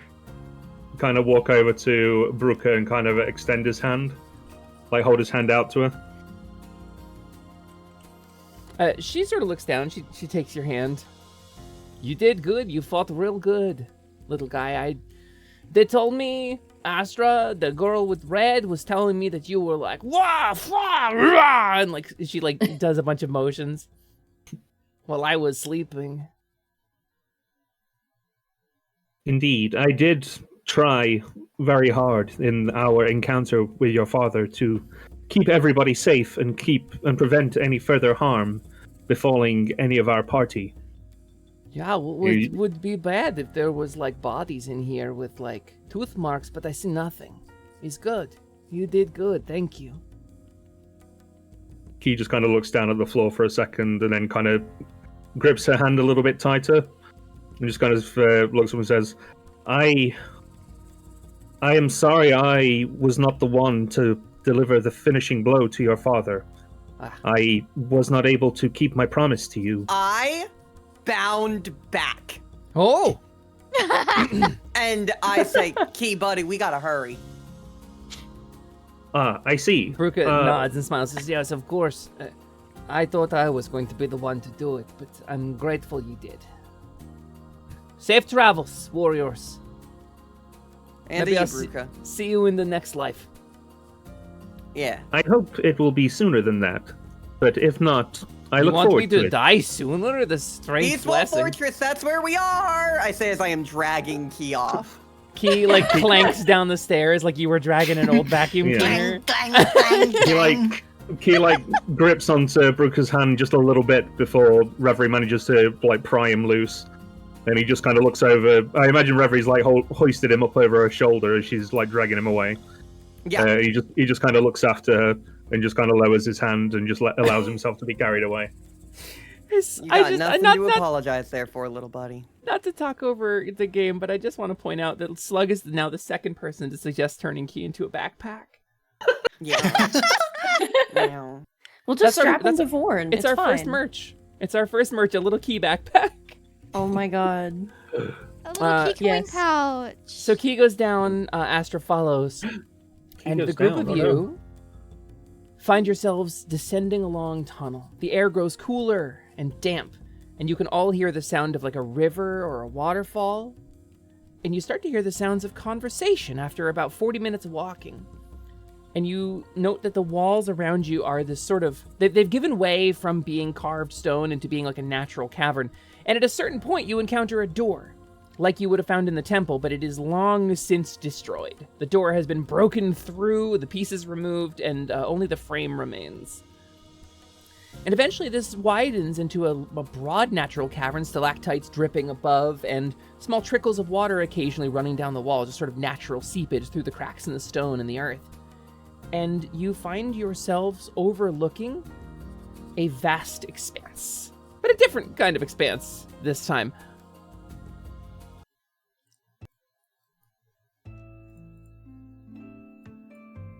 Smiles. Oh, You wow, find it's yourselves in a vast underground natural cavern, set with colorful tents, permanent structures, houses with roofs painted bright colors, a broad well in the center that seems to be some kind of social site. You can see a pit where strange creatures are being kept for livestock, perhaps, these weird worm-like beings. And just a bustle of people going about their day-to-day affairs. This is basically a town deep underground. Welcome to Caster's Cross. We're going to take our mid-session break a little bit early so that I can go get some more water, and my friends who are overheated can go get a little bit of coolness. Yes, please hydrate. Cool down. So I have to grab a snack. yeah, that's a wonderful idea. Normally we take a break for about 5 minutes. I'm going to run an ad break. And we're going to go ahead and come back here and reconvene. In the meantime, we can watch some clips from our wonderful community. Yippee! And then we will continue session 17 of Expanse Enduring. Whoosh. Whoa. There she goes. I'm gonna be right back and get some water. I am going to go use the bathroom and spray myself down because I'm fist yucking melting. I can't even do the Kania voice. It's so hot.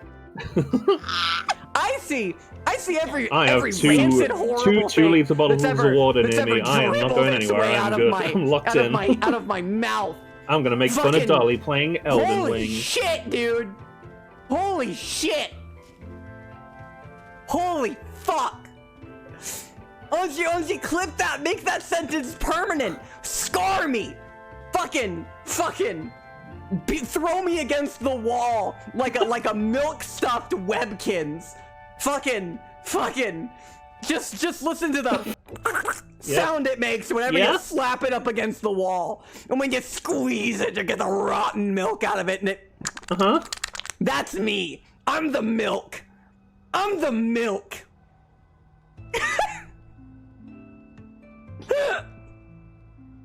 It's good to know Dolly hasn't really changed.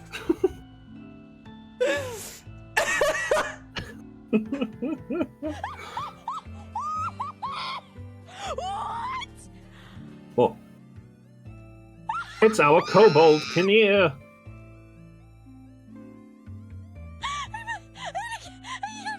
Jarvis, I'm the milk. I'm crying. I'm crying. What? What is this? What is this? You get those bare asses, you oi.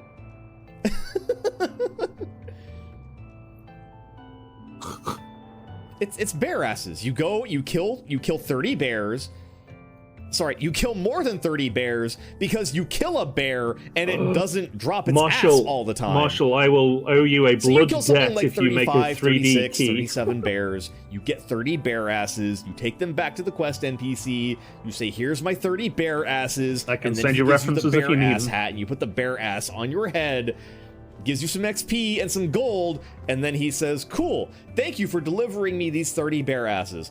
Please go talk to my other friend over here, and he will ask you to go collect 30 horse buttholes."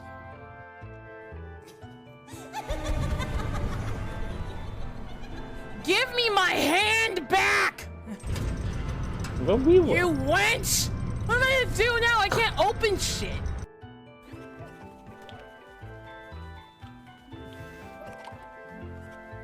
Hello. Hello. Oh, Hi. final two. He's watching the clips, making fun of Dolly No being way. cursed. Let's as go. I never But win she's always these. cursed. I never win Yeah, That's these. just normal. that's what I said. way. It's nice No that she hasn't way. changed. Holy moly. Pog. Unironically moly. poggers. Holy crap. I think that's like only the third or fourth show I've ever won. You still have... Oh, Bagel. Oh, Bagel. Bagel, what do you have? Bagel, sweetie. Bagel! Oh my god. Bagel. Bagel! See, I don't know enough about Stardew to understand this clip. I've seen it before. Everybody gets real upset at Bagel, but I don't understand. It's fucking fall. I missed what happened. What happened? I'm a I don't know. It's the Stardew clip Bagel. where everybody gets real mad at Bagel, I'm and I looking don't at know Bagel. why. Bagel. Bagel. This talk of a keychain makes you partially inspired to try modeling key in Blender. I think That's Scott what you can get. give you references for that. Yeah, I made the offer. Thankfully, I bet you so played. long. I bet you Why is played he Zoe Zoe? as well. Zogi. Yogi. I'm Yogi. It's hot, heroes. I have a little tub of water on my floor. That's why I don't have my facial expressions today. Because normally I use foot pedals. I'm gonna stop the clips. Because we're chatting, we're rambling, we're yapping, we're gabbing. I have a little tub of water on the floor. And I put an ice pack in it at the start of stream about an hour and a half ago, and the ice pack is fully melted. Oh, no. So I went and I got a fresh ice pack. And this will carry me through the rest of the stream, hopefully. It's brutal here. The heat index is... What is the current? I'm curious what it's currently at. I did the math and I don't know that it's right, but I think it's 71 degrees Fahrenheit here where we are at the moment. That's so nice. Oh, the heat index is now below 100 degrees where I am. Oh, no, never mind. Wait, it's 101. I read it wrong. Okay, never mind. Never mind. You win. You know what? You win. Yeah, You win. so the heat index is like taking into account humidity. It's how much heat gets transferred into you. The actual temperature is like 91, 92. I closed the page already. Still. Yeah, it's awful. Bowser, You're it's the awful. winner. Yeah. It's a historic heat wave, baby, where I live. I live in the American Midwest. Yeah, it's not. It sucks. Also, hi, heroes! Hello, everybody who popped into chat. Thank you so much for dropping in. When we do the Expanse Enduring streams, we do D&D. Usually, we try not to talk over the players. We try to focus on the game and the show. But it's so nice to see everybody. Thank you all very much for being here. Really means the world to me. Hi, Glottal. Thanks for hosting. Hi, Sorry that Glottal. I'm Taking a On break? breaks. Don't yeah. apologize for taking a break, girl. Jeez. Unbelievable. Oh, I just Unbelievable. wanted Hello, I'm Appreciate Retro you for- Animated Magical Girl dare Snacks. you. I stream art every day, and it's been over 1,000 days. I did February for 100 days in a row. You need a break. Okay, whatever. Ridiculous. I'm so I don't happy know to how you see do you it. taking a break. I am on day 9 of my unofficial Fairython. I've streamed every day Yeah, for what's 9 that days, about? and it's What's that insane. about? I can't keep this up. I would die. I would die. Well, I'm a little bit crazy. Mm-hmm. It's crack. But like good, crazy Yeah. parentheses, Yeah. complimentary. Crazy Princess Hot. Yeah, crazy parentheses, Ocean X. Mm-hmm. Hi, Bailey. Also, while I was in the kitchen, I heard something about modeling a 3D of Key. Is that a thing? Did I hear right? Yeah, one of our chatters, Potentiality. Marshall, was discussing maybe trying to do Key in Blender. Ooh. Oh my god, hell yeah. I mean, I've taken a Blender model and done facial blend shapes before. I'm just saying. Cool. Billy, I'm hot. It's hot. Same. Hi, Bailey. I rinsed myself, and now the fan feels extra nice. Ugh. I Yeah, am the only actually fan gonna I step have away is a the one that's sec. built into my air conditioner, so. Oh no! Good morning. Good morning. Good morning. Good morning. Good morning. Good morning. It's become a stem that has separated itself from its original speaker. It has. Why is it hot? No AC. No, I have AC. It's just like a historic heat wave. So I have my office is, I think I did the math on it. It's like 17 by 11, right? So it's like a little bit too big for a 4,000 BTU air conditioner. And I have a 4,000 BTU air conditioner. So this air conditioner can keep it cooler in here, but cannot keep it like comfortable on really hot days. It's doing its best. But we got a 13 amp circuit split between both offices, so we have 2 PCs and 2 air conditioners that we have to run on a 13 amp circuit, which I don't know if you know a lot about electrical stuff, but that's not enough. So I've got my computer and my monitors on a very long, very heavy duty extension cable going downstairs. So that we can run the ACs and my wife's computer at the same time. So yeah, because the ACs draw 4 amps apiece, sometimes up as much as 6. And the circuit breaks at 13, so. Oh my god. Yeah, it's a lot. With all the good mornings, you reminded me of a horrible alarm one of my old phones used to have, and I actually found it on YouTube. Oh no. Did you? I want to hear it. I put it in the server because I'm like, did you? Finally, I can show this to other people. It's so weird and ridiculous. Wait, there's so many doodles in the chat. Hold on, I love this. I love your art of Kenia, Bagel. I hope you show this off on your next stream. Bagel been busy. Listen, me making shit posts, unheard of.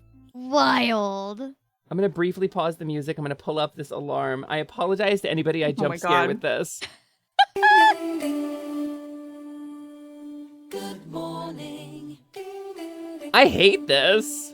I hated it too. Wait, it got worse. I'm not gonna lie. That was It got pretty awful. worse. Audio jungle. Wait, what happened? I put my head back on. What happened?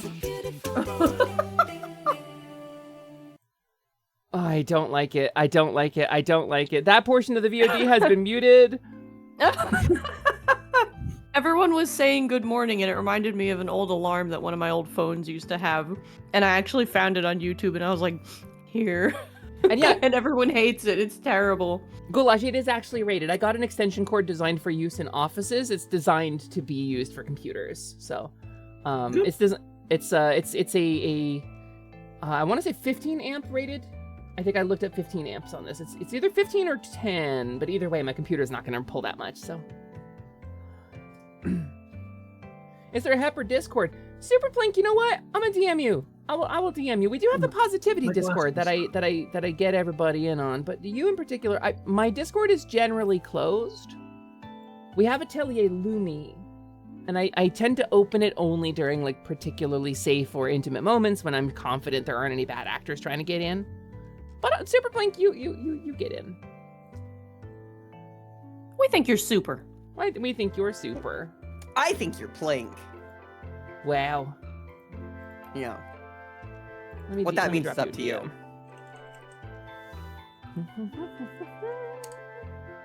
There we go. Off-season invite. Yeah, I could not deny the maker of the Meow Meow waltz. La la la la la. La la la la. God, they're so gay. Yeah. Yeah, I know. Bailey, that's Isn't good. it I awesome? like that. I'm too hot to appreciate your joke properly, Bailey, but I like that a lot. So, I think that means everybody's back, right? Uh-huh. I believe so. Scott's got his head off at the moment. Oh. You do? Hey, Scott. Hey, Key, are you around? Hey, I'm Scott. here. Hey, Key, are you around? Hey, Scott. Hey, Key, are you around? Hey, Scott. Hey, Key, are you around? Hey, Scott. Hey, Key. Are you around? I am not round. I am apparently kobold-shaped. What's that? What's that mean? What the heck is a kobold? What the? What the what? What the? What the script? script? What the What the script? script? Sometimes y'all talk like three people who have not been let out of the same room for like a month. I'm a VTuber, so yeah. Fair, yeah. Yeah. It doesn't make sense that I'm like it, though. I don't understand I don't why know, it you're the- affects you're the me so outlier. strongly. Scott, Yeah. I don't know what you're talking about there, buddy. Scott, do you know how much brain rot you do? Do you? That I've picked up and How absorbed? about this one? What, did I? Oh. You made a Scott Boo Boo. Scott Booble, yeah, but he's popular and everybody loves him. He's marketable. He's popular and everyone loves him. Exactly. Bancha loved getting one. Bancha especially was very happy to be drawn as Oh, one. yeah, he was overjoyed, I would say. Pepper. You I can know always you. ask me for town I don't- music. I have a list. Oh, that's You don't true, have to yeah. worry about it. You're right. You're very right. I could ask Dolly for town music. Hey, Dolly, Mm-hmm. can we pick some town music? I done. Night. Thank I you. don't even think I've ever seen Misa in all caps go "Porque" in my life. Yeah, she reverted to Spanish because she was so overjoyed. The best thing, the best, English best thing just about- could not express her joy properly. the best thing about that is not that, like, I annoyed Bancha by doing it, but that Bancha grabbed Misa like a human shield and was like, do her too. And I was like, yeah, alright. And I just got her as well. It He, was like, the "if I must Bancha. suffer, so must she." It was like Bailey, the don't push that, it's illegal. Goku grabbing Raditz and getting shot with the special beam cannon and getting hit by it as well. Hearing you say Bancha is like tearing my Bancha? mind apart. Bancha. That's what happens Bancha. when I hand him the Bancha. hammer. Bancha. Bancha? There it is. Yeah, I don't even say Bancha. Even Yeah, though you're that's posh. how like I would You're want posh, to pronounce Ophelia. it. What you what? Yeah, What do I'm you mean? common. Come on, we know Yeah, this. you're posh, little lady. That's true. Like Bancha, like Bancho, you know? Mm-hmm. Just the same. Bancho Kazooie. Exactly. Bancho Kazooie. Incredible. Anyway, let's explore this town. There are people Key needs to make friends with. You have arrived at a place There's called large ladies to be Caster's found. Cross. There is a long bridge extending across this chasm, and at the bottom of the chasm is a market. Oh. Chasm. There's a safe way No. down into the chasm, although you'll find to the north of you there is a guard tower. And you see two rat folk armed. They're currently wearing like white sashes. They're armed in kind of mismatched motley plate armor. And both of them, they do not have weapons drawn, but they're both armed. And they're wearing, they're little rat guys. So like their heads are kind of flat and long, but they also have those like pointy, like loaf helmets on. They're also both if the little tokens or Attacked anything by to go snakes. by. In great No, I was danger gonna by the look no, I of was it. gonna say they're also both screaming. They're currently screaming. They're playing a game called Scream. Yeah, they're playing a game called Scream where they see who can scream, and they're both winning. Yeah. I gotta You can scream ask. loudest, not loudest, just scream in general.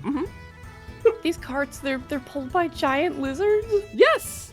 Yeah. Yes. I love There them. are a number of giant lizards. So I don't know if you recall. We've seen this before. But We've you've seen giant seen one lizard of them cars. before. Evra and the Loot Sniffers carts were pulled by giant lizards. Yeah. There's I forgot, Regekko you're right. specifically. Mm-hmm.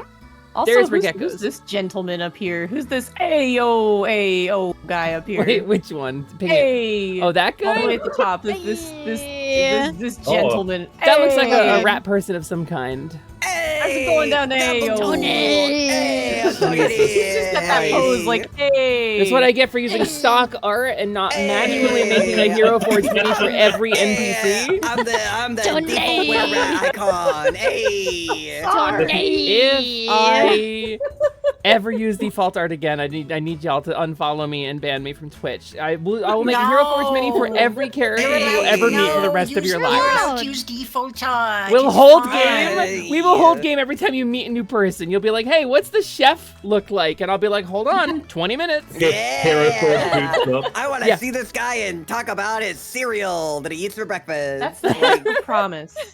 Tell me his life story on the That's the I'm just saying guy. So he's a druid, and what he does is he whispers his messages and his secrets into small little seed pods. And then he casts them forth into the world, and those messages proliferate and people can hear them. He's a podcaster. Ooh. Shut up! Shut up!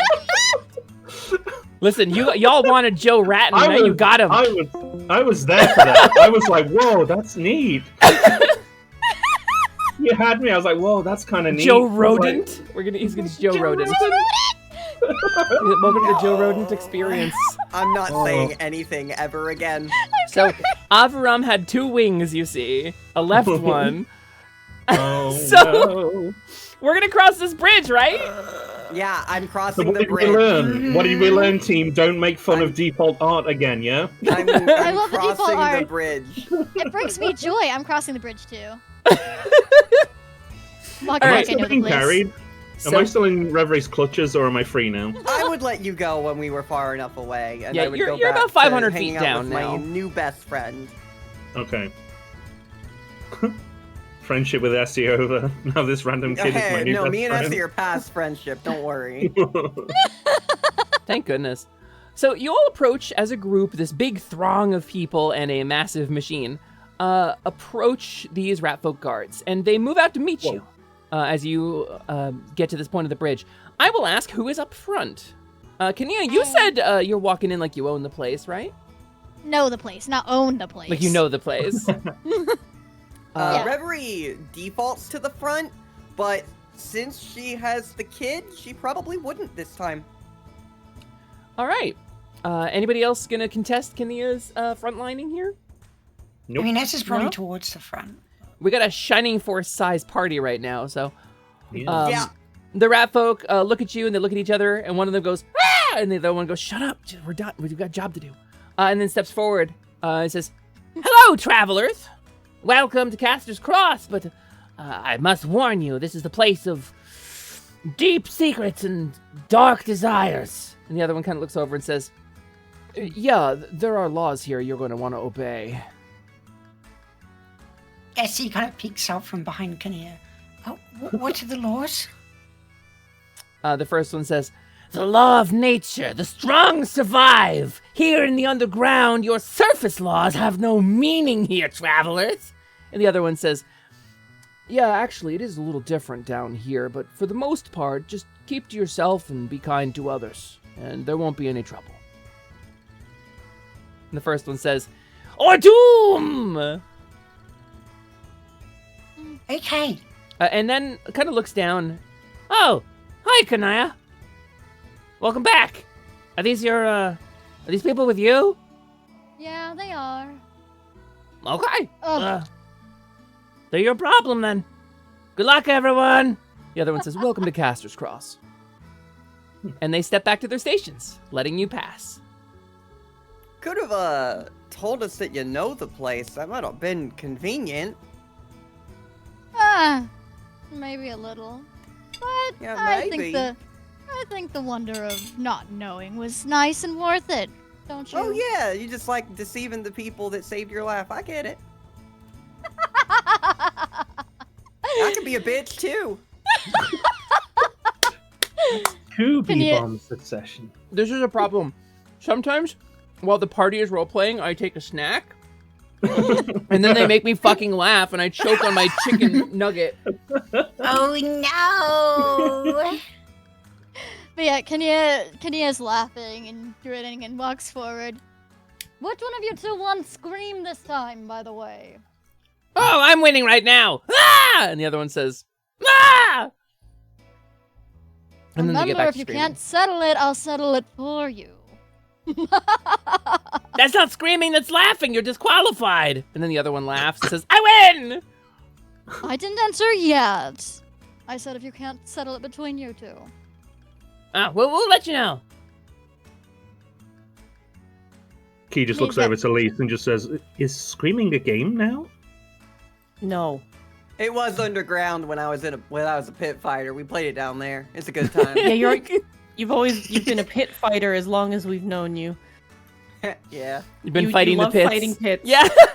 Yeah, that's true. That's true. Well, welcome.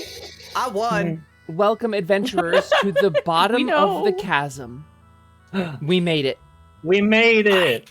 Caster's Cross spreads out before you. So the north side of Caster's Cross is a cliff, kind of overlooking, and you can see a number of people up there, and a bunch of very tall, kind of like deep scarlet mushrooms. Like, we're talking like 30, 40 foot high mushrooms, like tree-style mushrooms. And then to the south, or rather behind the rat folk, the stairs sort of lead down into this market square. Tunnels lead off in a number of different directions, and there are a number of sort of cut-out tunnels, like in the cliff faces, that look like they lead to residences or residential areas or other districts of Caster's Cross. But the area that is most relevant to you is the market immediately beneath you. On the south end of the market, you see a boat, what looks like a small sloop, a sailing boat, sort of moored to a couple of posts driven into the rocky ground. There is, you can spy a goblin speaking with somebody who looks well-dressed, a kind of well-dressed figure, accompanied by an earth elemental that's far to the southeast down here. And then, of course, you've got some wagons being pulled by some large reptilian creatures, sort of. Anybody with an arcana or a nature can identify them. They're not quite lizards. And then, of course, you've got the marketplace itself with a number of figures around that you could go and talk to if you wanted to. We have a moment to explore this place. You said Arcana for the lizards? Yeah, Arcana I know or what nature. the lizards are. Yeah, this is going to be Lisa's thing too. Yeah, of course it is. Natural 20. You identify She loves reptiles and every lizards exotic and the frogs. creature here.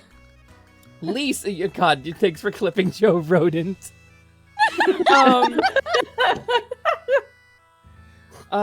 So these two creatures are called bullets. Bullets are burrowing magical beasts. They're large. They're creatures that on the surface cause a great deal of problem for farmers and ranchers because they eat livestock from underneath. They're basically land sharks. They can swim through the ground and they'll eat your shark out of the pasture. You spy up here. What? These are called bayers. A bayer is like a long, like a centipede lizard. They got like 100 little legs, and they're being kept as some kind of a livestock here. There is a figure over here who is a child of Oki. That is a raven folk, one of the beast folk of the world. You've got a number of kobolds, yip-yapping and yammering. A handful of dark elves and drow make their way around here, including this one, who you spy is surrounded by figures attired very similarly to the spooky wanderers that you have encountered in your travels. And then down here is a goblin with vibrant pink hair and an enormous sword carved out of what looks like bone. So Lise, that's your take on the arcana of the place. Oh, also, Lise, you do detect there is an enchantment on this place as well. A low, sort of flowing mist occasionally coils around people's ankles and then moves on. There is a non-aggression enchantment here. There is a zone of peace that is over this entire marketplace. That makes sense. That's actually kind of relieving. But yeah. Let's, Essie looks a little bit excited. Should we look around? Yeah, I'll take Aaron around here in a second, but, Aaron is like, he's like gripping, like white knuckle gripping the railing on the bridge, looking down. Can we go, Reverie? Yeah, I want to go to the we'll market. Something smells amazing. We'll go in just 1 second, and I'll get you whatever you want, okay? But can you just sit tight for me for a second? I can. I shall. Kanaya. Huh? I go to Kanaya. And I look, I cross my arms. Alright, we gotta talk. You live here? I've been staying here for the past, well, not counting my stint over with the lovely guests I was staying with. I've been staying here for the past few weeks. Alright. So is this where we part?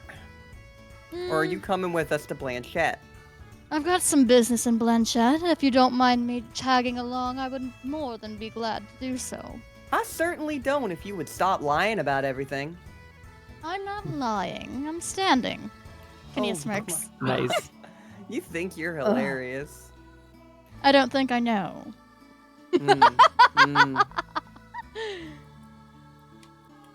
So like everybody sees it, right? Like it's really obvious, and if we're gonna fight things together, I'd like to trust you. Sees what? I want to trust you. I want... You leave a lot of things out. You leave out that you know this place when we're trying to find a way through the mountains. You leave out what you can do. You leave out what your business is. I'm a private person. I'm Yeah, sure I there's was plenty too. that... I'm sure there's plenty that you haven't told the rest of your party. There was. And I've only just met you. Yeah.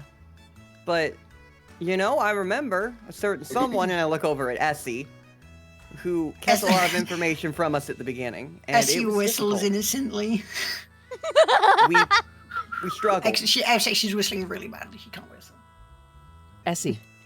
As you look a little innocently, Essie, a voice somewhere near your head in the quiet whispers to you. Press her more. Learn. The kobold hides secrets. You should take them. And that's said to Essie? Yep. Okay. Reverie would keep talking. I don't know if I'm comfortable bringing you here with us if I don't know what your business in Blanchette is.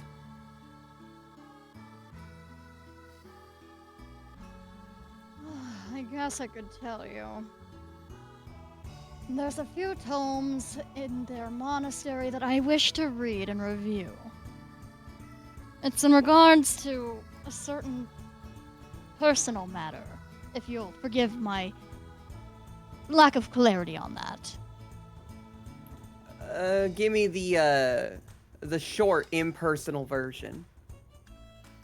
Are you looking up spells to kill people, or are you looking up history? I don't need spells to kill people. I don't need spells. No, it's history. It's history and locations. Look, we talking Blanchette, we talking Deshir, we talking... I think, Kanaya, we're talking Reyes. Mm-hmm. We're talking, I believe, Reyes? Why? I think...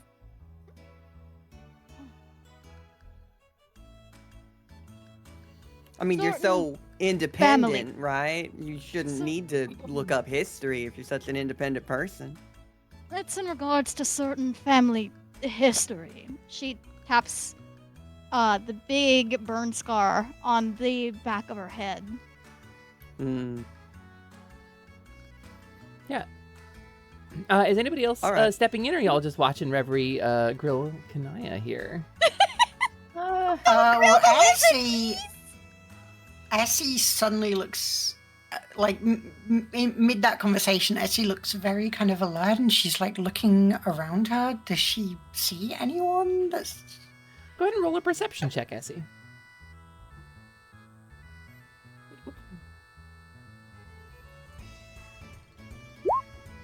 That's a nat 20. Sometimes.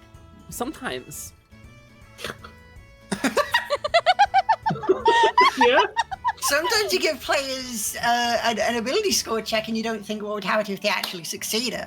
No, sometimes you set a DC in your head and you're like, all right, probably not going to see anything. Probably nothing. Probably. Probably not, but you know. Essie. Spins around, immediately sees it. You spy a figure. Mm-hmm. Essie, you spy a figure in the crowd. I so did not expect you to pass that check. I don't have art for them. So I will describe them because they are only visible momentarily before vanishing into the crowd. Okay. You spy a figure that has been shielded from the light. From boots up, you have curled tip traveling boots. A little fanciful, a little artful, very fine traveling boots caked in dust, like years of travel dust. A long cloak that nearly brushes the ground, currently pulled back. You spy comfortable traveling clothes and a walking stick. And a broad-brimmed hat to shade the wearer from the sun, like a 4-foot wide brim, like an extravagantly broad hat. And beneath the hat, something stands out to you, Essie. Their smile is visible despite the shade. It's a little too wide, and they were making what you imagine to be eye contact with you, though you cannot see their eyes. And they vanish into the crowd a second later.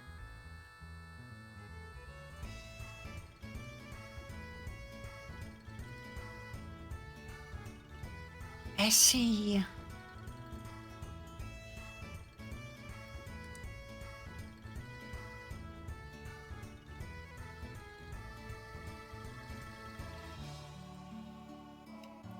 She kind of does one more check around her, and then she looks over to Kinnear and Reverie. But she's mostly looking at, not Kinnear, but she's looking at Reverie. Kind of a little anxious. She's trying not to shut.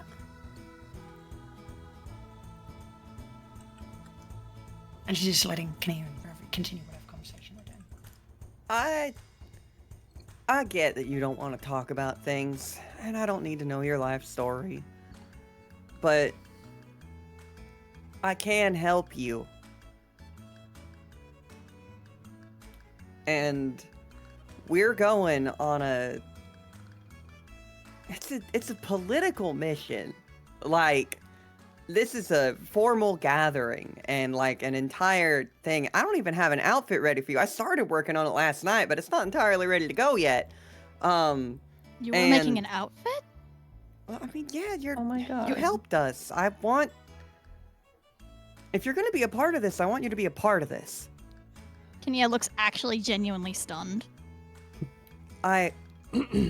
I'm suspicious and I'm nervous, but that's because I care a lot about the people behind us. And you tell me to just take you at your word, I'll do my best, but I cannot fully trust you. I want to. Kinnear nods. I'm sure you'll see that my actions will speak louder than any words I could ever manage. Talk is cheap. Action is what matters. You know, we're going into politics, and I'm pretty sure they're all about talking, so just keep that in mind. Oh, don't worry. I know my way around a wordplay or two. That's why I value it so lowly. Kinnear smirks. People die over words, so just... They'd also die over women, drink, and sometimes shiny rocks.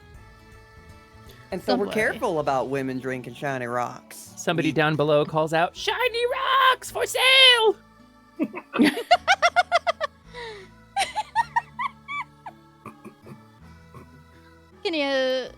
shrugs a little bit, just one shoulder. Don't worry. I'll be approaching this with the gravity that it deserves. There's a little twinkle in her eye, if you can catch it under her veil. Well, keep in mind that if you act against my or their interests, I'm not the type to threaten people, but please, I really don't want. I really want to like you, so please make it easy. As long as your interests are bettering the world, I don't see any reason why we would not get along. Oh, one other thing, did you, hear anyone talking in the camp late last night? I thought I heard some voices. Did you hear anything? No. I was a So little you bit do hear busy this, though. I was staring at the fire pit and poking it all. Oh, that's right. No, night you long. did talk. You did talk about this with Reverie. Okay, never mind. All night? Pretty much. I think I Didn't might have sleep? passed out sitting. I think I might have passed out sitting up. I kind of blinked and then the sun was starting to come up. It happens. Okay. All right, Aaron, where do you want to go? Everywhere! He takes me by the hand and I just follow him.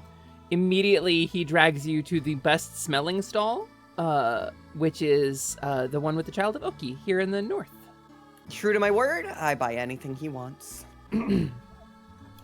So we're gonna go around the table here and see where everybody wants to head. Reverie's taking Aaron around, so we'll start with you. You're heading over to the table he wants to go to, right? Mm-hmm. Okay, then we'll do that. What about you, Kanaya? Where are you headed? Well, let's see. I was tempted to go for the Shiny Rocks guy. I was very tempted. Shiny Rocks person is, you can go to Shiny Rocks person. Shiny Rocks! I'll put you down there. What about you, Essie? Where are you headed? Essie?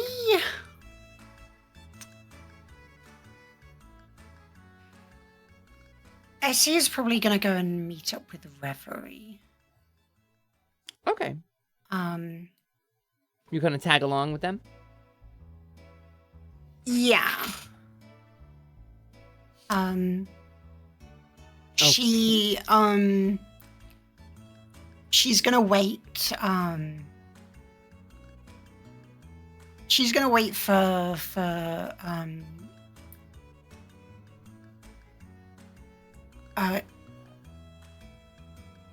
sorry, my brain just turned off. She's gonna wait for Aaron to, be, I don't know, busy eating or something. Like a moment where she can talk with Reverie. Okay, cool. So she can talk with Reverie. So we'll put But you I'll in that let- scene I'll let- then. Yeah, I'll let I'll let everyone else choose where they want to go first. If you prefer. Key, you hear, oh, I love this place. And then you hear, don't get distracted. And then you hear, oh, but I used to run a shop here. And then you hear, oh, it smells so bad. What do you do, Key? I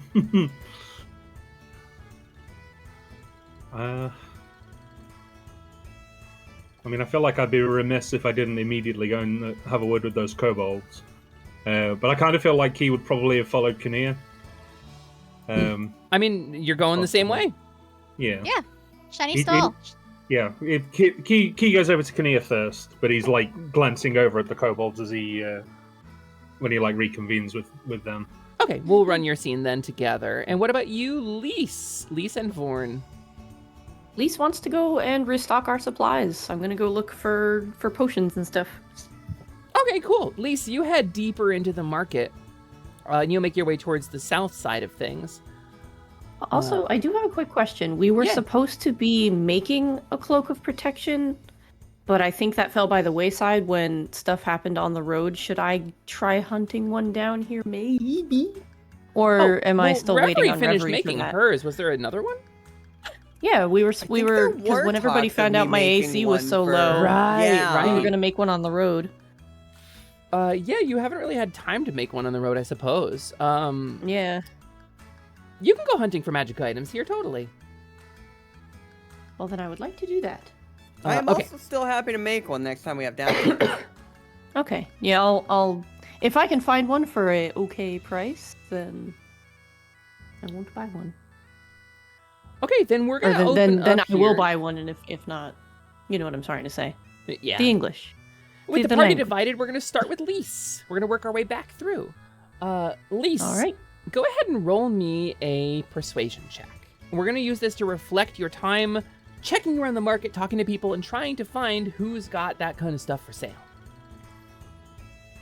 On Lisa's a not good 12, at this.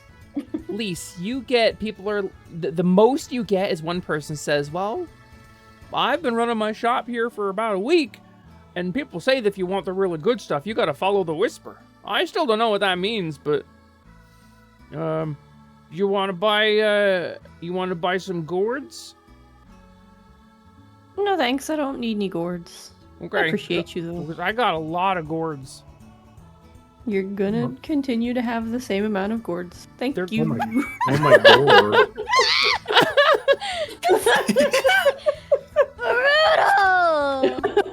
Brutal! Lise, you make your way around the market. Go ahead and roll me a perception check.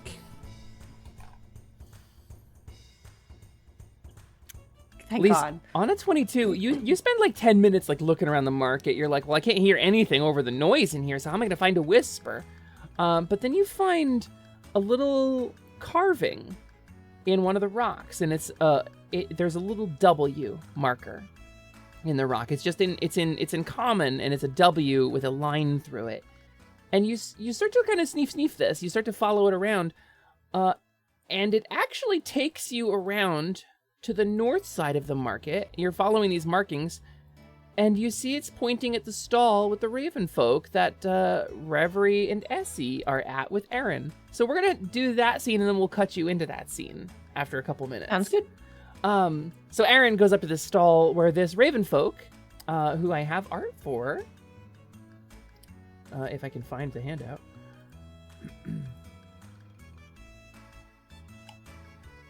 Wait. Waiting. Waiting. I wrote waiting for you. Waiting. I wrote Waven folk on accident. The Waven The Waven folk. So Wavy the Raven. Yes. The Waven. Has a stall covered in baked goods. They have pies, they have pastries, they have tarts, meat and fruit and vegetable of all varieties. It's like a tremendous, tremendous spread of things. And they're currently engaged, whenever you and Aaron arrive, in discussing a purchase with a couple of humans who look really touristy. They look like people who discovered there was an underground city and took a trip out here without really knowing anything about it. One of them is kind of clutching a cut purse string in their hand. You can see they've been robbed at some point. But the other one is like trying to, and they end up paying like 6 gold pieces for a couple of pastries. And they step off. And the merchant is kind of snickering to themselves as they leave. And Aaron comes running up and says, "Oh, this smells amazing. Can I have one of these?" And they just kind of reach in and they pick up what looks like a big fried dough ball. And the merchant kind of like looks down at Aaron out of the side of their eye and says, "Oh, a coy eye on this one. Yes, those are my favorite." Yeah. And then they sort of look up at you, Reverie. Say, "You're the boy's guardian, aren't you?" Yeah, something like that. You're not the normal type around here. You mean jaded tourists who will pay anything for a pastry? No, I just mean it's been a long time since the pits, hasn't it? I rub the back of my head sheepishly. You know me. I'm simply surprised, but I'm easily surprised, aren't I? Very easily surprised. Anything would surprise me. Okay, so like, and then they go, we're "Whoa! in the audience, A or- woman!" And they point at Essie. Essie, hearing, she was kind of standing back a little bit, but hearing that this merchant knew Reverie, she like steps forward, like, you Aaron is eating the donut. Do you recognize her? Oh. Do you know her? Oh. Well, that's the cat who dragged in the bird. And the boy. Yes. Recognition. You're looking for food? Have food? We're just showing this kid around. I know you, don't I? Oh.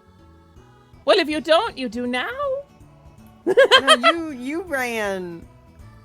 Oh. Reverie, go ahead and roll an intelligence check. Just a straight up intelligence check. 10. You cannot place this person for the life of you. I know you.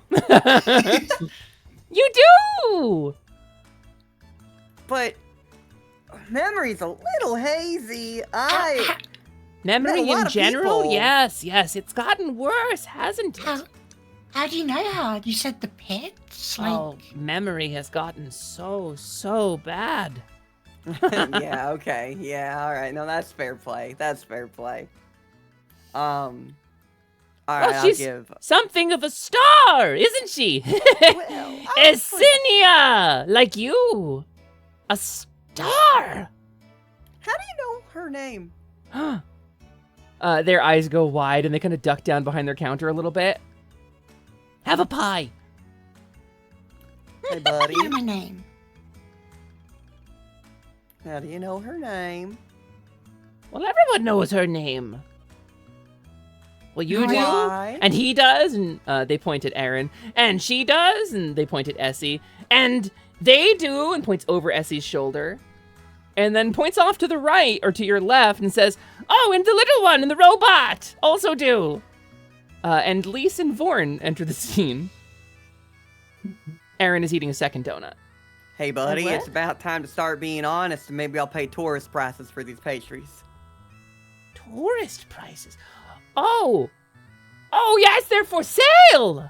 They're for sale.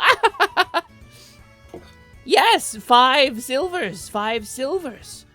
The stars in the belt of 5 silvers, yes. Unless you have bronze. Do you like bronze? You hate bronze coins. Hey, that's getting a little specific. Oh, you desire vagary? You want vagueness? No, I'm sick and tired of it. If I can be completely honest with You you. make up your mind.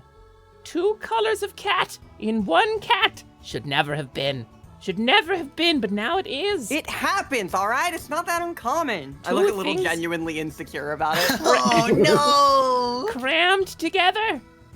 You're something different. It's just my parents, all right. I got a little bit of both, okay? Yes, the broken guardian and the broken back. But they made a hole together. I look 2 holes. so mad 2 to holes, hear and they point broken guardian. 2 like, feathers at you. no one has ever seen Reverie this angry at seeing her parents called broken. Which is amazing because we have seen you pissed. When you Yeah. do you like lean forward aggressively? I don't, because there is an enchantment of peace. I lean forward slowly. They fall backward as if you were swinging a sword at them. Ah! A couple of eyes What's kind of your start to deal? look over. What? Why? No! No, you've got it all wrong! Then clear it up. They sort of stand up, kind of rubbing the side of their head, and you can see they're really focusing here. You are not looking for pies. No. And you, they point at Aaron, are very hungry and have been freed from a curse. And he sort of nods slowly. I think so. And then at Essie, you are on your own now. But you weren't. There's a mirror, a broken mirror. Yes, that's you. The reflection in the mirror. And then they turn towards Reverie. I hope that clears it up. What are you? Me? Are you reading our minds? Shush, shush, What are shush, you shush, doing? shush, shush, shush, shush. They point the one feather to their beak and shush you. No. Too loud. Try softer. Essie, can Essie think in her mind? Are you reading our minds? They stare at you and blink one eye at a time and do not respond. I love this creature, but I also hate this creature. In my mind, while I make direct eye contact with him with the biggest scowl in my entire life, I imagine him being plucked feather by feather. They lick their beak a little bit, and they look like they're eyeing one of their own pies, but you can see like a dog that has been told not to eat it, they don't eat it. And then they cut in suddenly and say, too soft! Too soft! Try again. I imagine grabbing fistfuls of feathers and beating up the bird. Hopefully Essie can't hear this. They just stare. Thinks of you. What do you want? You wanted my name. I do. And I'm trying to give it to you. Softer. Please. Okay, almost. Yeah, More softer. Well, all right. I'll get it real More soft. softer. Okay, yeah, real There soft. it is. Yeah. Yes. Yeah, tell me your name. Yes, and your Reverie. It's nice to meet you. Yeah, but what's your name? Yes. Hi, yes, it's a pleasure to meet you. No! Try again! Does Essie have any idea what is happening right Reverie kneels down to Aaron. Where else you want to go, buddy? He's like, The well, I want to see steam- the the steam strange coming out of Reverie's lizards. ears. I'd love to see the strange lizards. Let's Oh go my look God, at how some many times do I have to lizards. disable that, Redeem? I leave in a tizzy. I leave 10 gold on the table as I take Aaron to the lizards, and I look at Essie and I say, "Have fun with him." You head Essie over to where looks- Astra and Batalia and Celeste are. Essie looks very frustrated for multiple reasons, but does stay as reference asked. Okay. Then Lise, you have approached this table and everybody else leaves. No, does stay. Oh, does stay. Excuse me. At least catch like anything that just happened. Yeah, you were there for all of that. Lise has no idea how to deal with this man. Like, someone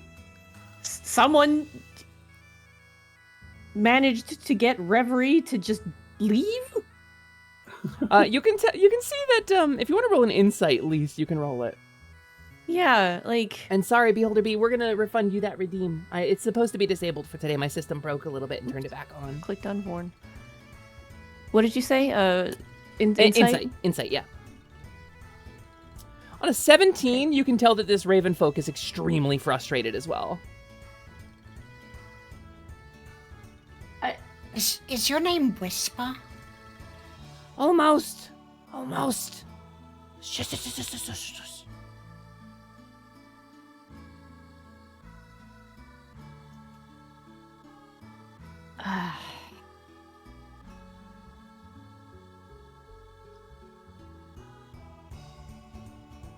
I could write it, but it wouldn't sound the same. Is your name? And Essie like lowers her voice. Whisper. They nod emphatically. Yes. Almost. Why? Are you in the market? For the market for what? For things.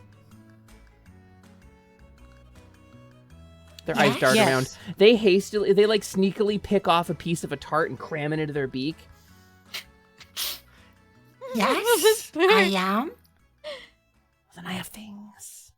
If you're in the market for things. I make jewels and jewelry! Can I see? Yes! You can! That's so good of you!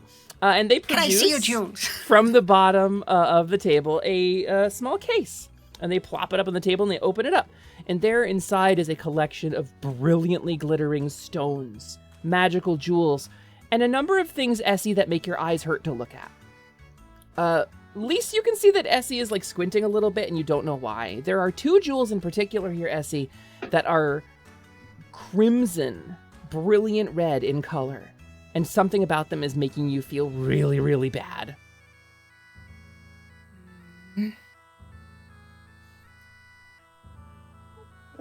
This is what I have. What can I roll to see if I can figure out what's distressing Essie as much? I'd take an Arcana. Distressing. Essie doesn't seem to notice it, Lise, for some reason, but these jewels, there are 2 small stones inscribed with very similar symbols to the stones that Shavkasar and Urgatu were imprisoned in. You've studied these stones before. There are 2 of them that look like the heart stones from inside of the Vaults of Bones, but smaller. Oh. You like? Yes and no. Essie, they become bleary. It's like you have a cataract in your eye that just moves in front of wherever the stones are. They're very pretty, but I don't think they suit us very much. Right, Essie? I don't think they're really our style. Oh, they are! Or she's their style. What? Essie Never points at the used. stones. Essie points at the stones that she finds difficult to look at. What are these? Oh, these are dwarven. Old dwarven stones, yes. Gathered from the depths, and they ponder for a second. And you watch... at least... Yeah, go ahead. At least we'll whisper that they're like the Heartstones. And they ponder for a second. You can see they are focusing really hard on something for a moment. And their eyes kind of widen, almost as if surprised. Oh, these are deception. No, these are deception.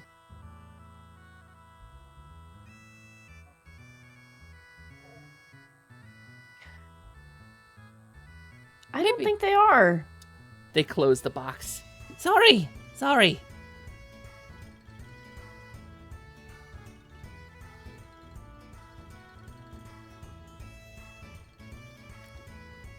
So do you mean they're imitations, or...? No, very, very real. No intimidation. No secretions. No. Just deception. They are lies. Lies told over a fire and a forge. Lies spoken with false faces. But your face, and they point at you, Essie, is very real. Yeah, it is. Having heard Essie talk about threads before, Lise wants to ask if she saw any on those. Like, she doesn't know if she has to cast anything. She just knows she can see them, so she's asking if Essie saw any. I wasn't looking. I just curious. I could. They start I just preening saw- a little bit. I just saw, like, they were glowing red. We've seen that You before. said those were like the... Like with Shavkazar? Mm-hmm. One and the same. It's dangerous then. Mm-hmm. Did you not know they were... Essie turns back to Whisper. Did you not know they were... Oh, no. No, I didn't know. I didn't know until I looked. You could build a house out of these. So many. They're already houses. Yes, but Yes, but never lived. Never moved in. Empty. And they tap the side of their head. Empty houses.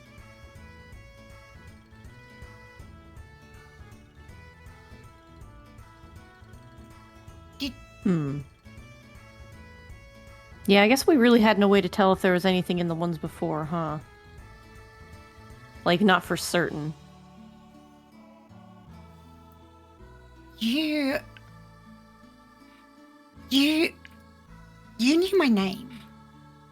Yeah, many people know your name. More know your name than my name. You knew my name because you knew what they knew. Oh, no. I can, and they start sniffing. I can smell it. Smell it on you. Your name is yours.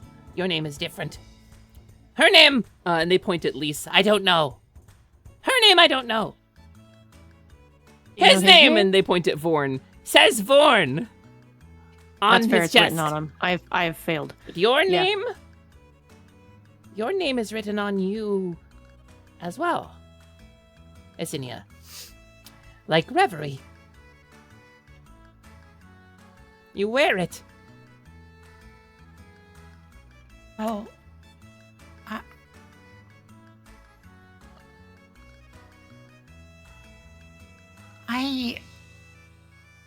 Essie's very confused. Yeah. She's trying really hard to understand what's happening, and she feels like she's almost there, but she doesn't really get it. Yeah, Lise is like lost. She can't make heads or tails of what this dude is talking about. You don't know. You don't. You don't know, do you? This. Oh, resolution! And they cry. Resolution. Peace. And the eyes that were kind of like sort of looking over, sort of start looking away. You don't know me. No. So simple. Oh, so simple, you silly bird. Silly bird. Are you I referring to me or you? am born from an egg. And they grin. Ugh. Right. Lisa's like trying not to strangle this bird. Okay. From an egg, yes. But who laid the egg? Lilatha, the beast mother, the mute mother, laid the egg. But it wasn't God. my egg, it was Oki's egg! And they grin again. I was so worried he was gonna be like, "You laid the egg," and I was like, "No." Oki's egg! And then Oki's egg laid another egg. And then the other egg laid another egg, and then the other egg laid another egg, and then the other egg laid another egg, and then they keep going for a while. Bruca! Bruca from the top. I can't help you. I'm not in the scene. Please. Does The other Essie egg laid know? another egg. Does Essie know? So they're talking about something about like they're like born from Lilatha. Mm-hmm. The Beast Um, Mother, yes. Just like the Prowlers and the Boarkin Yeah. and the Minotaur folks. This is, Is probably there, like- Essie. Is there something specific about like these bird folk or these type of bird folk that is known or not? Go ahead and roll me an Arcana, because it's not well known, because they're not Okay. well loved in polite society. Okay. I wonder why. What check was that? Sorry. That's going to be an Arcana check or a History. Either would work. Okay. Let's do history. Just reverie from a distance. 17. You still talking So- to that goddamn bird? Umi, there are two types of bird folk, primarily. Mhm. Now, there's the raven folk and like crow folk, like basic bird folk. You see them around. They're animal folk, they're beast folk, they live in the rest of the world. And then there are bird folk called the Children of Oki. And the Children of Oki are a special caste of bird folk, very much like how the Lakari are a particular type of Minotaur descendant. The Children of Oki bear the blood of the first bird folk. And they are, I would say, blessed, loosely, with visions. They have the gift of sight. And by gift of sight, I mean clearly this bird is being tormented by visions at all times. They see things, but they don't always understand what they see. They can smell magic innately, like anybody else could smell like a candle being snuffed out. They can smell magic. And they have visions, like very, very intense visions that are often mysterious and hard to decipher. It's basically a crazy oracle. If they can smell magic and have visions, why not smell Lisa's magic? How not no name? Your name's not written on you, clearly. I've heard of. You're one of the.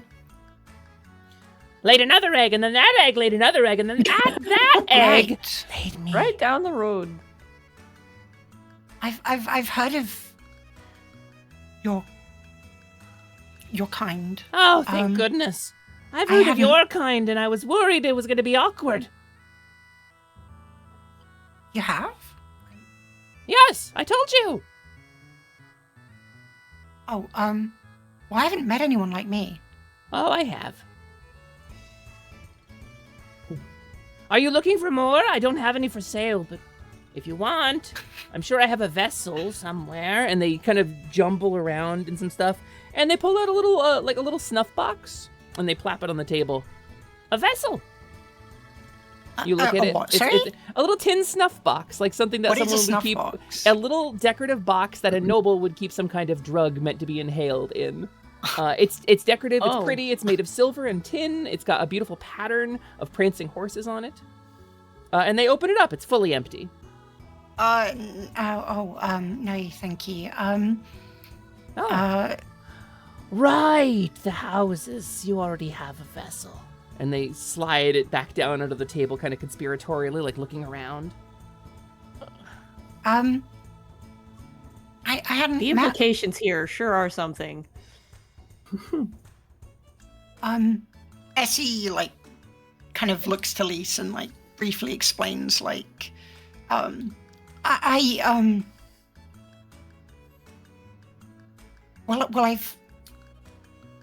read about the descendants of Lalatha. I mean, I hadn't actually like met one. In a way, all beast folk are descended from the first beast folk, but this is specifically a child of Oki. Yes. I'd heard of the children of Oki. I mean, I hadn't met one. Like I knew people who said they met them, but I didn't believe them. It's a first for us both, then. Right. Yeah, there would be stories in treasure hunting circles for sure of the birds who can smell magic. I imagine it's like a rumor, right? Yeah. I'm sorry for not understanding at first. Me too. Me 3. Born. Essie was like,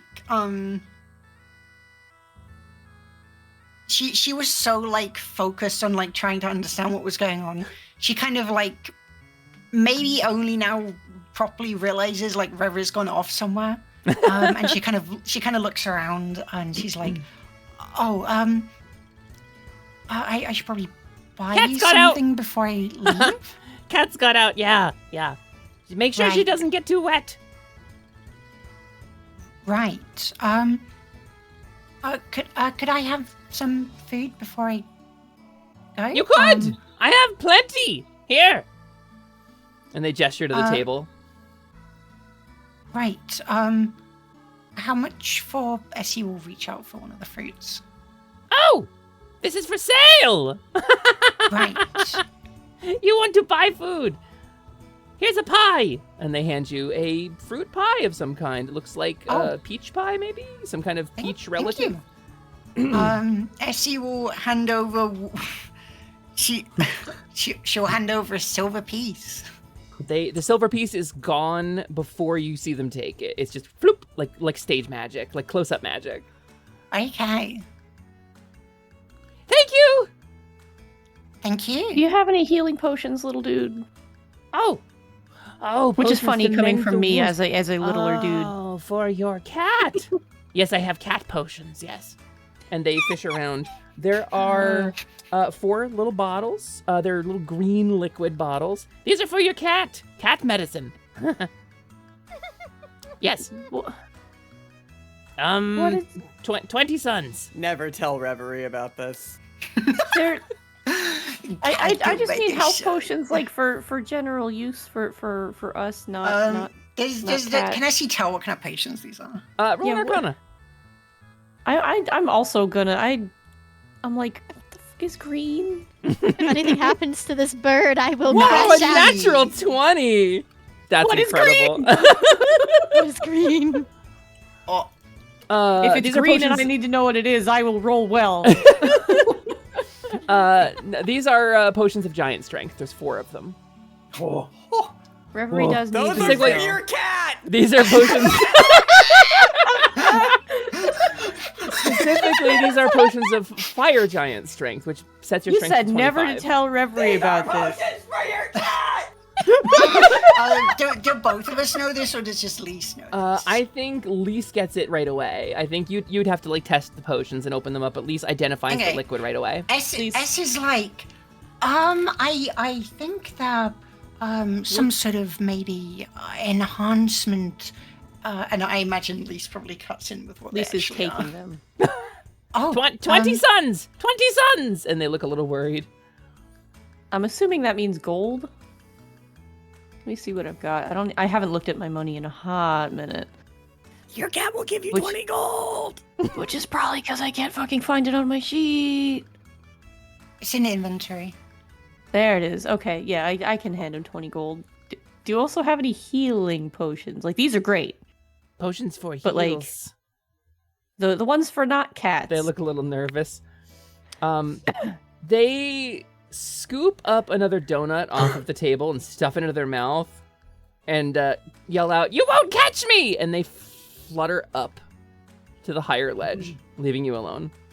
No. They're watching you. They're perched here, just staring down at you. Thanks for the pie. Lise will take a donut. She will eat it.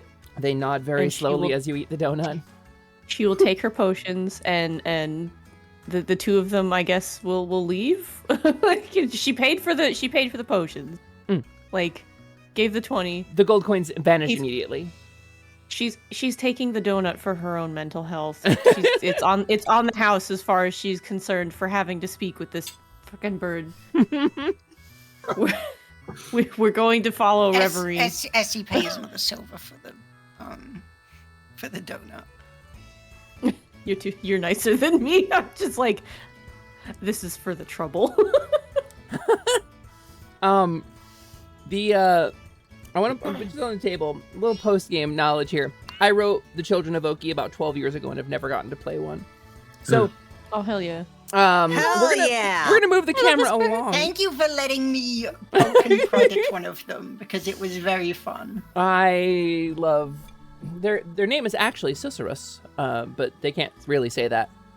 So, the kobolds approach a stall where a hawker, a little gnome with kind of like salt and pepper gray hair in her on her head. She's wearing these sort of fingerless gloves. She has a bunch of sacks and pouches all over her.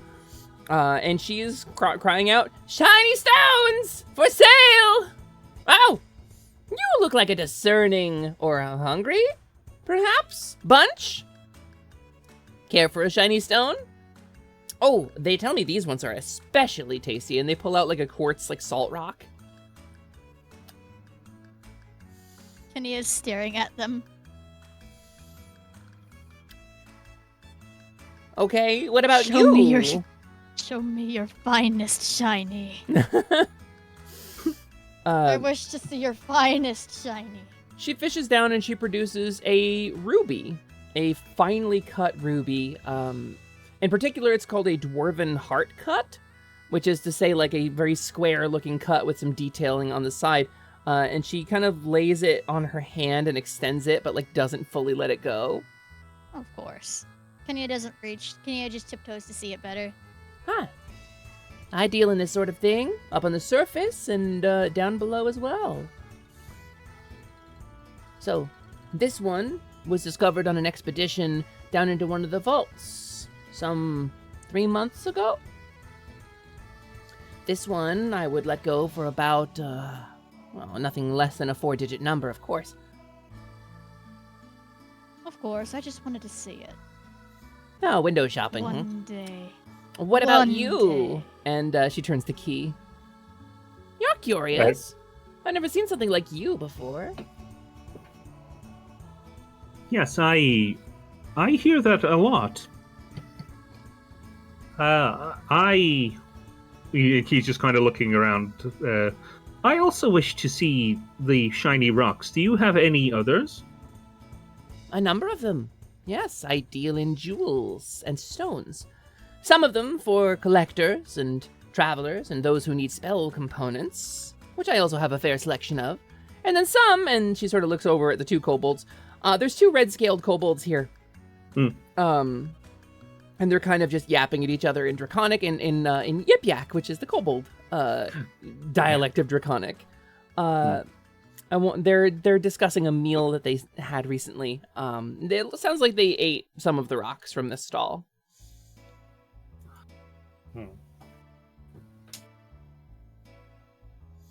Can Key kind of look to see if any of these rocks resemble any Chimer crystals by any chance? Yeah, go ahead and roll an investigation check, Key. Nia's just standing there biting one of their knuckles, tail just whipping behind them. You kind of start fishing through. The vendor produces like a bin with a bunch of loose, like semi-polished stones, things that have been tumbled and things that have been uncovered from the earth. It's like a loose, like semi-precious stone bin. Okay, investigation, yeah? Yeah, investigation. Ugh. Key. You produce a small fragment of Chimer crystal. There is, in fact, a small piece. This used to be all over the world. There was a time when naturally occurring outcroppings of Chimer crystal were a hotly contested resource in the old world, and ever since the shattering, they're much more uncommon. But you do see a small sliver. Nothing like what you saw at Eastwall Fortress. But, Kanaya, what Key pulls from the bin, what Key plucks from the bin radiates with Expanse. This has all of the power, it is like a conduit to something far beyond. It gleams and glistens beyond comprehension. It is physically speaking, it is a slightly rainbowy colored crystal, like somebody froze a gasoline spill on top of a puddle. It's a mostly translucent crystal of many colors that radiates these different colors as you turn it. In the metaphysical sense, this is a blistering sort of aura emanating from this. Nia's eyes immediately lock on it. Key's just going to kind of like hold it up, say, how much would this cost me? The glass? Oh, yes, but just 5 gold pieces. It should be nothing really to scoff at. I will take it, thank you. Kobolds and their stones. You said it was glass. Yeah, a bit of colored glass. Found it washed up on shore, not about 10 miles from here. Nia lifts the brow. There's some more of it in the caverns down below. Glass isn't a stone. Well, it can be.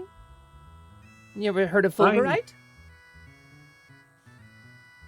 Key just immediately produces the 5 gold. You probably heard of fulgurite. Fulgurite is a stone, arguably called a stone, that is produced when lightning strikes the ground. Oh. Nia nods. Yeah. Surprised to see so many kobolds coming through these days. Used to be much quieter on the lizard front. Nice to see you folks are making a comeback. Nia looks up to them. I assume they're taller. I very much assume they're taller. They are a gnome, so they are not much taller. Okay, but still up. Yeah, I agree.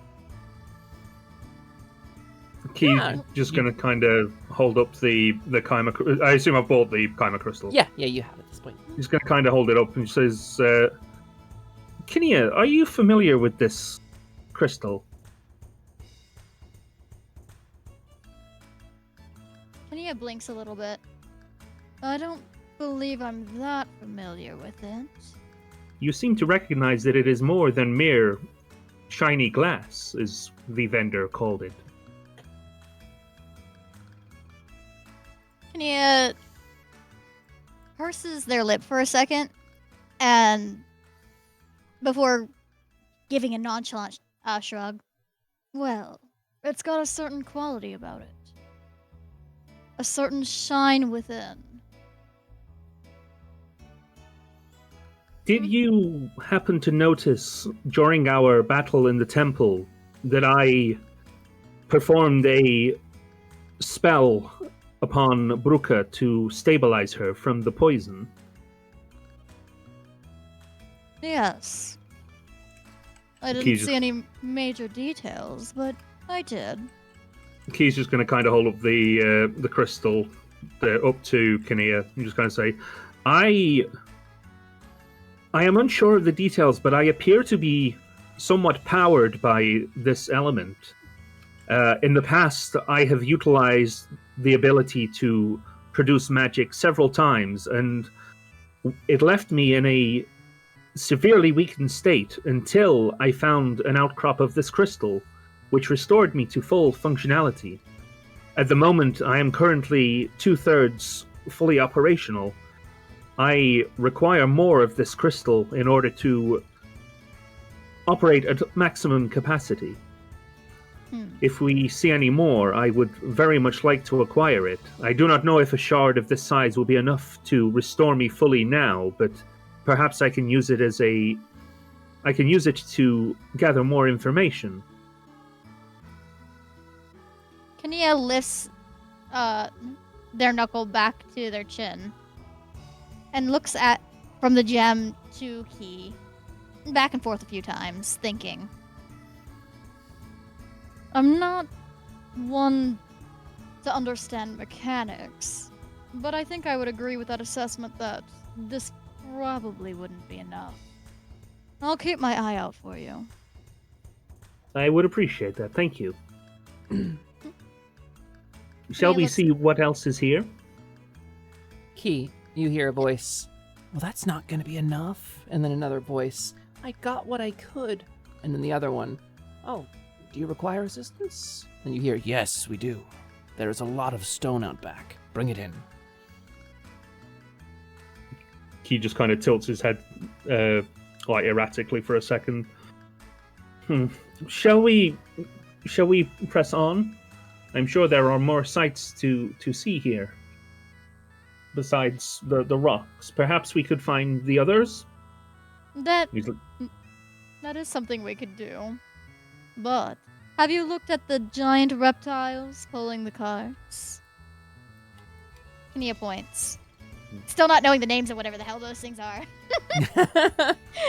Kania never asked. Kania never found out. There's the big lizards. Would you like to go and see the big lizards up close? I think you might, wouldn't you? Key just Key- kind of stops. Like Sorry. a handful of dissenting voices. Some of them say yes, some of them say no, some of them say we don't have time for this. Key just kind of looks down at the floor and says, well, I would like to go and see them up close. And then looks up at Kinney and realizes that he didn't say that to them. He said it to the floor. And just kind of nods and says, yes, I wouldn't mind having a closer look at them. We have seen creatures like this before, but I've never in a environment where I could examine it and get a closer look without upsetting it. If you want the most docile one, I believe that one. Can you even tell them apart? Or are they all kind of like identical? They're are they similar. Are they like cows in which they have different patterns? It would be difficult to tell. They don't have any like clear markings. They do have patterns, clearly. Their surface is a little bit craggy. They're burrowing creatures. They're all shaped very similarly, but not quite the same. If you took a minute to try to tell them apart, you could figure them out. Yeah. I don't think Kania's gonna pay that much attention. Kania's gonna point to Can I click? How do I pingy ping? Click and hold. Kanea's gonna point to this one here. If I remember correctly, that one is probably the most docile in town. I think you'll like that one. Shall we go and see it? Kanea's already walking. Kanea's grabbed your shoulder. Kia is led along with by Kinea. The tender of the cart greets you and takes a minute. And I'll just say the creature is called a bullet, and they explain this to you. It's a burrowing creature, and normally topside they're a huge nuisance. Adventurers are constantly hired to deal with them, eating livestock and things like that. But the ones down here are raised from eggs, designed to help create new tunnels to get all around into the delve. Kanea's not listening. Kanea's just going to pet them. Yeah, that's very fair. They like being pet. So I think the group of you reconvene at this point, at the spot sort of overlooking the, unless, because Reverie had departed, unless Reverie has something in particular she wanted to do after storming off. Reverie is using Aaron as a distraction. Okay. Aaron takes you around. He wants to know everything.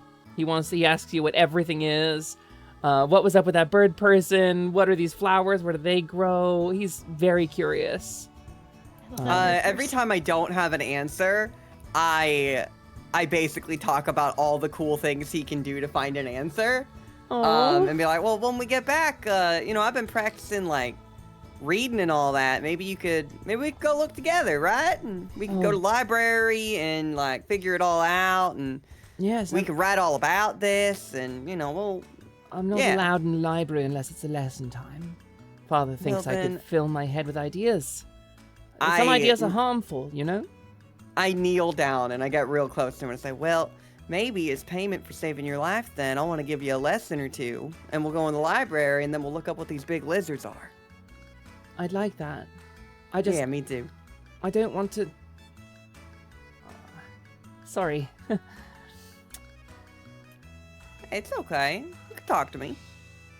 I just don't want to end up like my brother. Yeah. What did he do? He read a cursed book, and it filled his head, and he left. He ran off. He became a bandit, or... the steward says it differently. The steward says he became a rebel. But we're not in civil war, so he can't be a rebel. Yeah. Don't worry, little buddy. I can tell you're not the type that's going to become a rebel. I don't you have want a duty. to. You believe in it too much.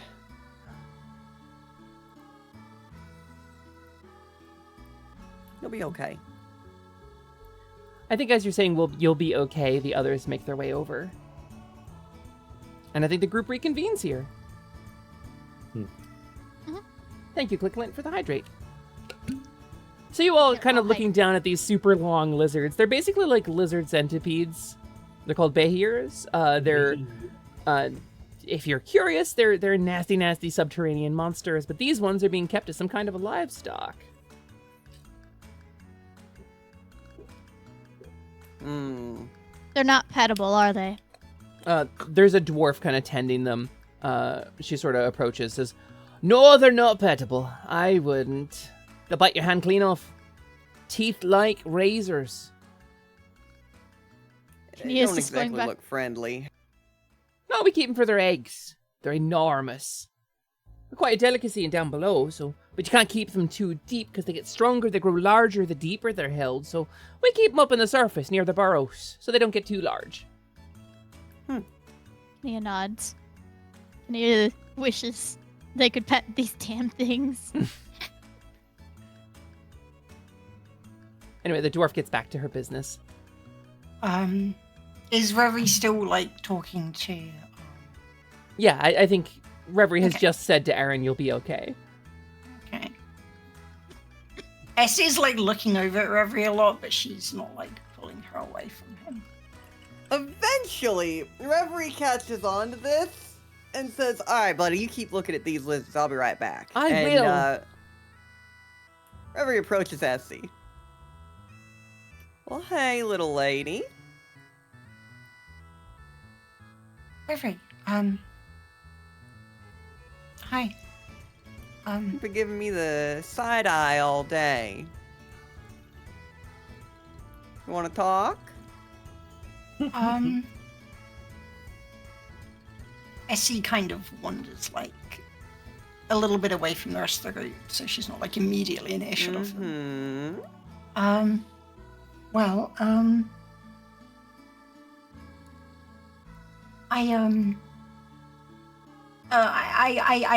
spoke some more with the that bird person running that stall. They I think they're a child of Oki. That means that they have like visions. Like a lot. I think that's how they knew my name. That sounds horrifying.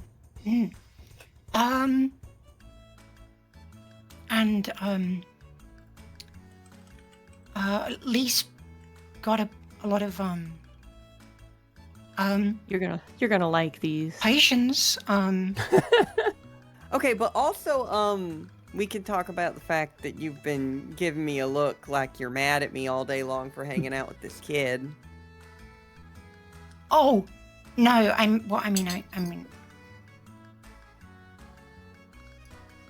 I was a little bit at first, but Essie sees that Lisa's approaching, kind of just like we'll talk about it later. We should probably get moving. I can leave. I just wanted to make sure I give these to Reverie, and she's gonna give you all the potions. Potions for the cat. Potions for the cat. Potions for the Potions for the cat. How many are there? 4. 4. You shouldn't have. You okay? Yeah, I'm good. I'm great. I'm awesome. Dolly, I have Lisa added, just handed you these like your new pile of crack for the week. Like, here you go. I've added potion of fire giant strength to your journal, Reverie. You're so nice. You have 4 of them. I have 4 of them. Okay, that's cool. Cat medicine. Reverie. I'll leave y'all to it. Thank you, Lisa. No, I didn't. Yeah. All right, hey, you're acting weird.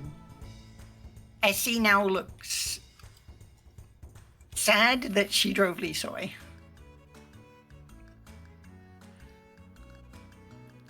Are you? I like take an extra step back away from the party so that no one can hear us. Are you okay?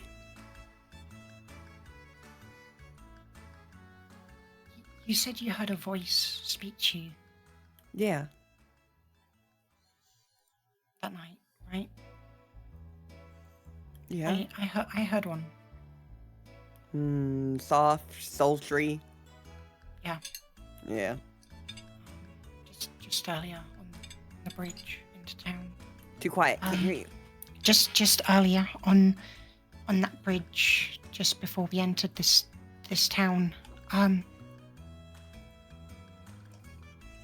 Said that Kania was hiding something. Really? I had no idea. Sorry, that's not at you. Well, I know. mad at her. No, it's obvious to me as well that Kania's hiding something, but said They're that, all over the place. that we needed to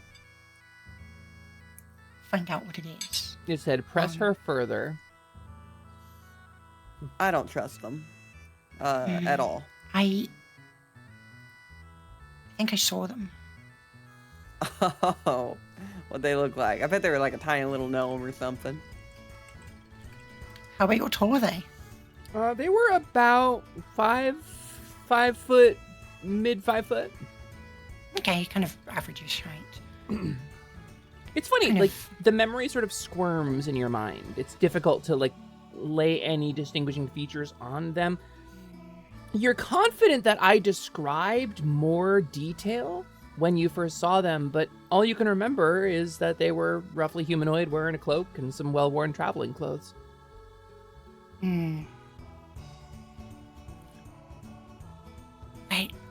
They were about maybe a bit taller than me and had a cloak and a hat and a smile.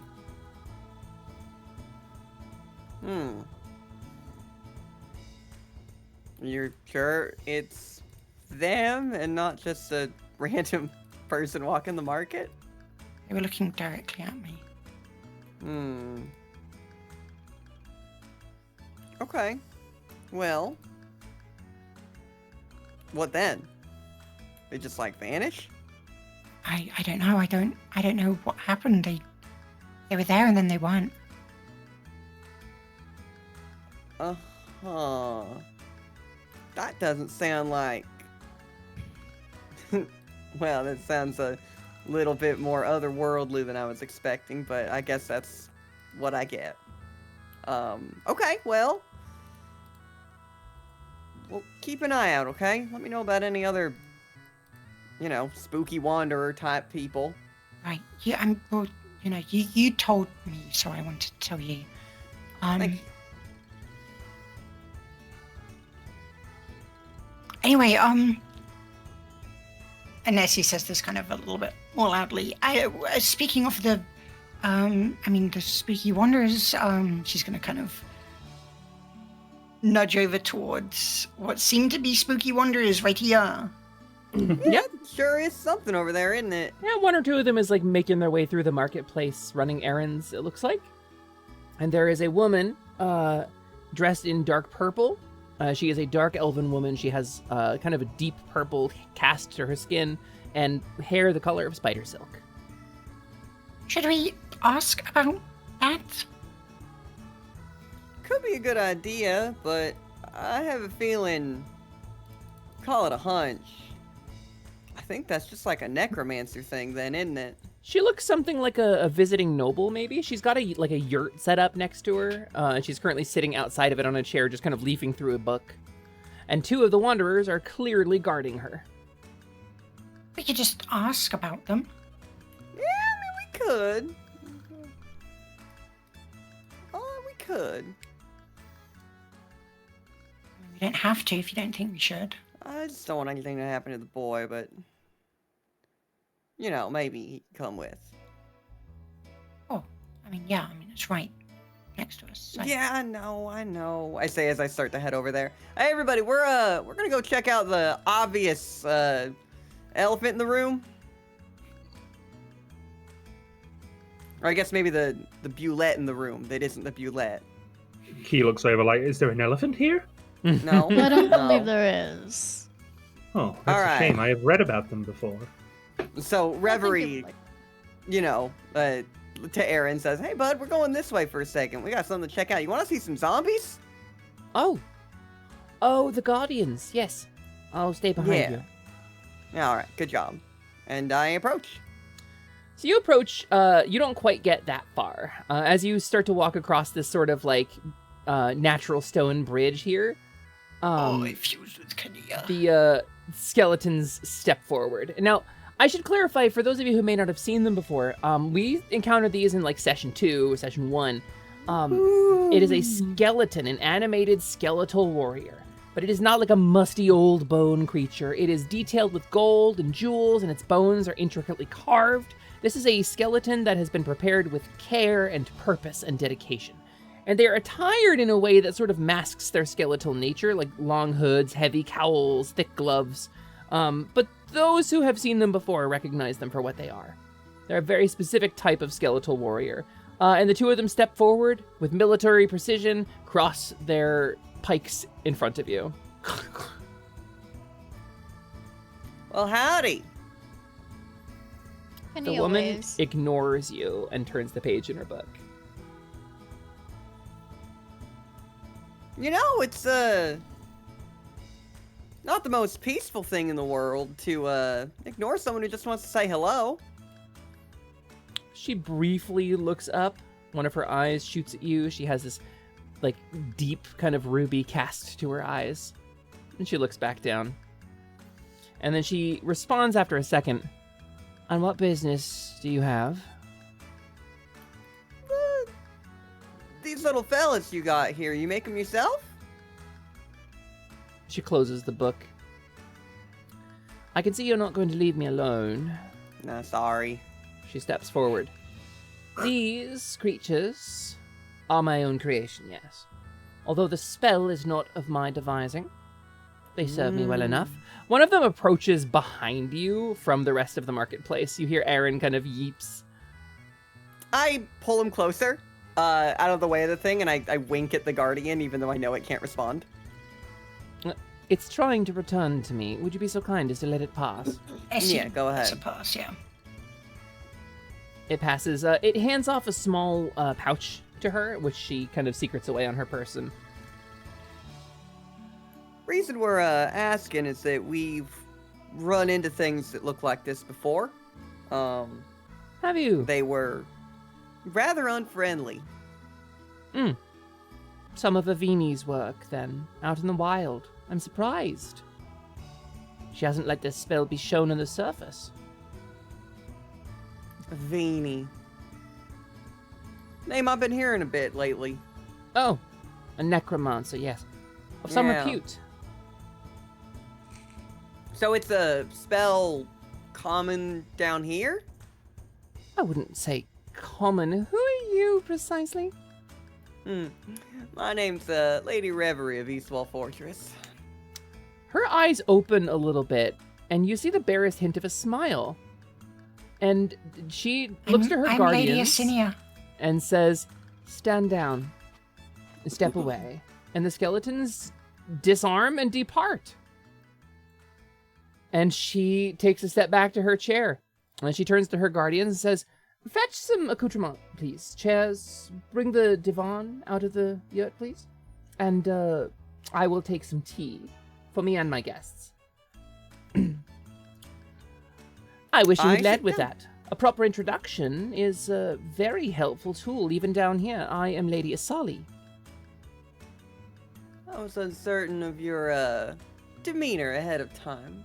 It Ah. could be helpful to lead, but sometimes treating yourself as nobility isn't exactly the best way to get a kind reception. I understand. Well, clearly I'm a member of a court, but I am living underground with skeletons as my companions, so I suppose you could say I also mask my nobility. When necessary. She looks up at the yurt and the servants. Yeah, I mean, I had no idea going in, so. You had questions on my art? I'm curious. You said it's a spell you learned. Bit of a dabbler in the arts myself. I'm curious what kind of spell. Well, simple animation spell, augmented to some extent to create a more powerful guardian, a servant capable of matching, at the very least, a surface soldier. You know, a standard skeletal agent is not going to be strong or resilient enough to carry out a number of prolonged tasks and lacks the basic intelligence required to carry out anything more complex than guard this space or kill anyone that breathes. So these are more advanced, capable of receiving additional instruction. Like brewing tea and opening doors. And exercising a certain degree of autonomy, as two of them carry out a little sofa, a little divan, for you to sit on. I do. I lounge on it, perhaps a bit unladylike. Essie sits next to Reverie.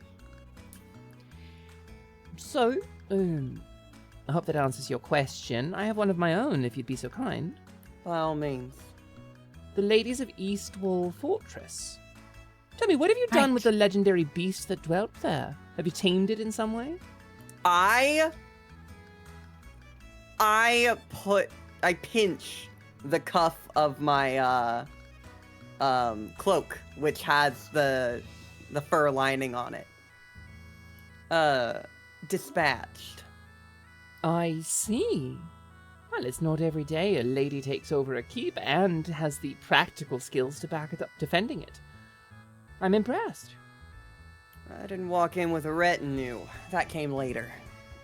She is very impressive. Quite. I think you both are. And she sort of lingers on you for a second, Essie. I would say that it's none of my business, but I am curious what brings you to Caster's Cross. happenstance, it seems to be on the way to our final destination. Ah. Well, then I pray you safe journeys. If you're interested in purchasing the spell scroll from me, I'm afraid I've already given it away. That's a shame. I'm a big fan of them, but what spell was it? If I can ask. Sorry if that's prying.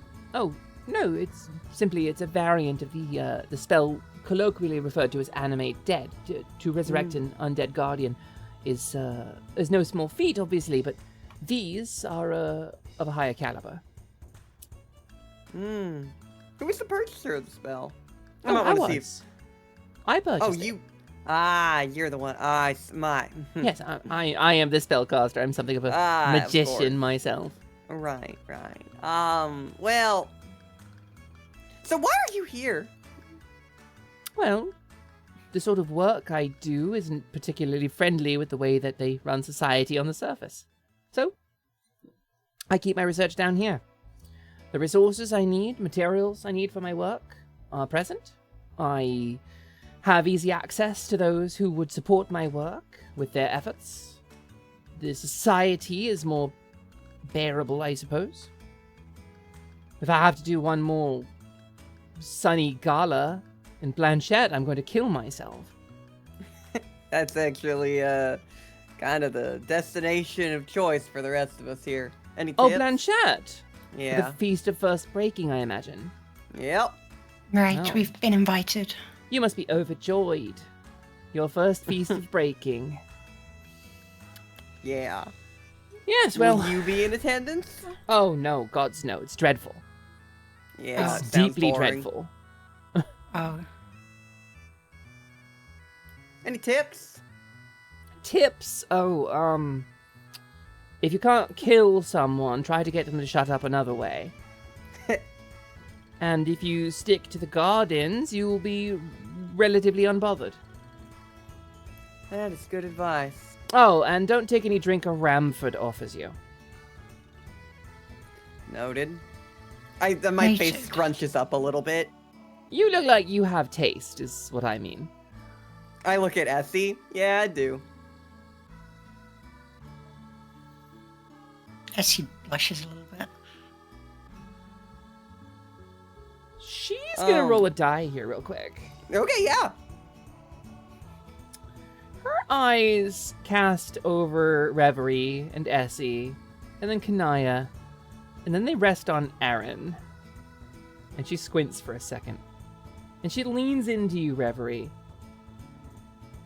Do you have the missing Denevane heir in your party? I have no idea what you're talking about. I should say there's a fairly substantial reward for the return and dispatch of his abductors. Why do you think we're on our way to Blanchette? So you're ladies and spellcasters and bounty hunters. It was actually happenstance. We found him on our way here. Well, goodness. Suppose that's It's a gonna long move story. things forward a bit, isn't it? We didn't start as ladies, I'll say that much. Well, when you speak to Jacinta, give her my worst regards. Tell her Isali sends her regret at being unable to attend her revitalization of an ancient feast that was cancelled for a reason. Now, do me a favor. Yes, of course. Don't mention old Aaron over there. Like she said, it's a substantial bounty for him, and while we might be wouldn't dream under a of nice it. little peaceful thing here, one noble to the other. Such brute tactics do not befit me. Besides, I can tell. I don't really need money. You got everything you need right here. Well, less and less, but magic is something I do like to work with, and some people I'm connected to do appreciate magic. Well, I appreciate your discretion. I'm not in this for any bounty. I just want to see the kid get home. An idealist. I guess. foolish in this line of work, I imagine. Goddess bless. Good luck to you. Well, yeah, one last question about these guys here. The ones that we found out in the wild, does that mean they were created recently? Or do they last a long time? These last generally about a month or so before they need maintenance. Less if they're engaged in combat or physical labor. If the gems begin to fall off, that's fine, but if the runic carvings are damaged, then they'll turn into dust, and you'll have to recreate them, and you'll have to acquire more bones, which, of course, is jumping through all sorts of hoops. Well, alright. Okay. So you That's encountered them in the helpful. wild. I'm curious as to where. Well, some of them were telling people to go to old vaults of bones, and, Wait, what? yeah, it's the whole thing. Telling people? Well, they can't speak. Hmm. You know, when I spoke with Avini last, she had departed from that dog-minded guild. She spoke of some of her agents having gone missing. We simply assumed that they'd been destroyed in the field, but perhaps they were repurposed by someone.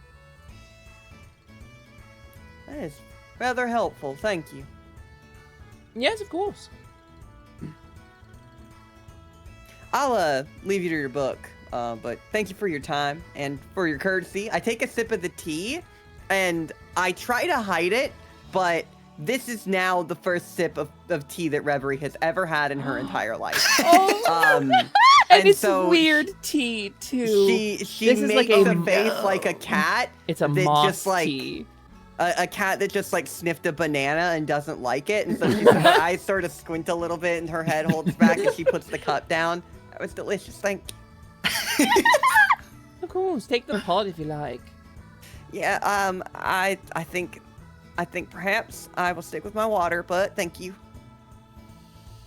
Good luck to you, Ladies Reverie and Asinia of Eastwall. And to you. And to you. Thank you. Her guardians take up their positions again and you regroup.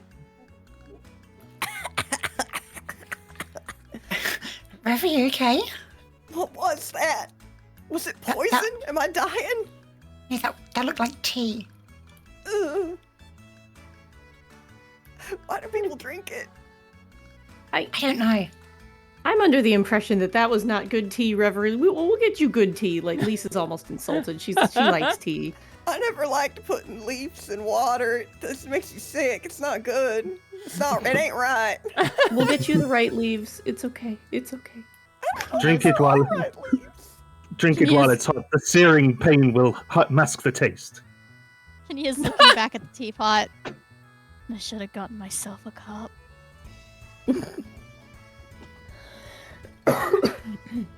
So, the party has explored most of Caster's Cross at this point. Sounds like we need to go down and talk to that goblin and that fancy lad who's no longer there and talk about a boat. Right. Goblin. So as a group, you make your way down south. And you can see at the moment, there are like two other goblins, I will say, that aren't on the map. They're sort of loading a bunch of crates onto this little sloop, this little boat, this little two-sail ship. And you see that there are chains hanging from the front of the ship, trailing down into the water. And a dark shape swims around near the ship, occasionally tugging on the chain, and the boat does a little rock. And the goblin with the brilliant pink hair, I don't know if I have a handout for her. Let me see. Handouts. I don't actually have a handout for her. I have art for her. Give me a second. Oh, If wait, here it is. One of those ones with the name that you keep the fizzbins. So there's the goblin in question. She wears a skull on her belt. She wears mismatched armor, but clearly is some kind of warrior. And she looks like she's giving orders to the other goblins around. You hear, hey, yeah, careful with that. That's breakable. And you? Don't break yourself. God, use a lifting belt, idiot. And you approach, and she turns towards you and says, wow! Look, the cat's dragged herself in this time. bit of a self-starter. What can I say? I admire it. So, you looking for passage or Blanchette? Blanchette? Oh, the whole range then. That's a few days' travel. You up for it? We've got 6 stomachs. It'll be a nice break. Can't say I've ever been on a boat. Really? Well, no. Not for long. A couple days might be a little much. How'd you get to Cassis Cross then? Did you come up through the delve? It's a long story, and I got plenty of time to tell you. Right, well, all the way across the Grand Ridge, the 8 gold ahead. Take you there in 3 days. It's a pretty safe journey. We're not traveling through any of the underways, so 8 gold ahead, get you there, 3 days. In time for first breaking, I imagine. 9 people in our party, including Vorn, and Reverie pulls out 80 gold, rounding up from 72, and just hands the 80. She sort of looks down at you handing out 80 gold and looks back up, says, you didn't even need to go to the bank. Yeah. Oh, you're one of those. Yeah, all right. Essie was about to say something, but the sheer speed and willingness that Reverie just handed over the gold, Essie didn't even have time. Yeah, Reverie paid for every single person, including Vorn. Ah, well, we're planning to set out tonight, but we can wait a day or two if you have some affairs to settle. I think I'd like to make tracks, but I'll leave that to the rest of them. I think we're wanting to go. Oh, you want to make ready, tracks? You on the run? You want a time limit? No. There's a feast of the first breaking we're trying to get to, but I have no idea when it is, so... Oh, we'll be there for first breaking. Well, It's when perfect. the ice first breaks in the pass. It's a thing they do in Blanchette. Usually about a week from now, so we'll be alright. But if you want to get there faster, I can get some augmentations for my ship, and we can get there faster. I think 2 days should be fine. Happy to go at your pace. Well, you heard the lady, boys. Pack it up. We're leaving. You, whole company ready? I look back. Is everyone here? I He is. assume so. Where am I? I don't even know where I am. Oh, you're up here. I'm here by the pillar. There you are. Kania just kind of snuck up behind. I mean, Kania is now Aaron. They have Whoa. They've we didn't talk to them. I'm moving myself. There, I've moved myself. We didn't talk to them. Or them. We can't talk to everybody. We can't talk Or to everybody, him. Key. We Sometimes can people are there for flavor, Key. Lisa's don't wanna just talk to looking them. at the giant lizards and wishing she could pet them. Right. She's not Oh, even you should've listening. You should have come with me. I'm just gonna go up to Lise. I'm gonna lean over. You can pet them if you're quick. You can pet them if you're quick. I think we should go as soon as possible before my friend over there loses their hand. Not a bad idea. Right, we'll handle Right. food and water. We've got enough supplies for all of you. It'll be a bit tight quarters on the boat, but we've got a below decks and an above, so you're welcome to have a run of it. We'll be traveling light crew. My boys will stay here, and I'll sail the ship back up the river, so that we have room for all of you. Sounds like a plan. Sounds good. And the woman extends a hand to you, Reverie, and says, Pix. Reverie. A pleasure, Miss Reverie. Essie. Hello. Essie, nice to meet you. Little lad here. And he looks up and says, I'm Aaron. Aaron D. And she nods. Oh, he's the best. All right, He's the Aaron D. best. Aaron D. Luffy. And the rest of you lot. All right, come aboard.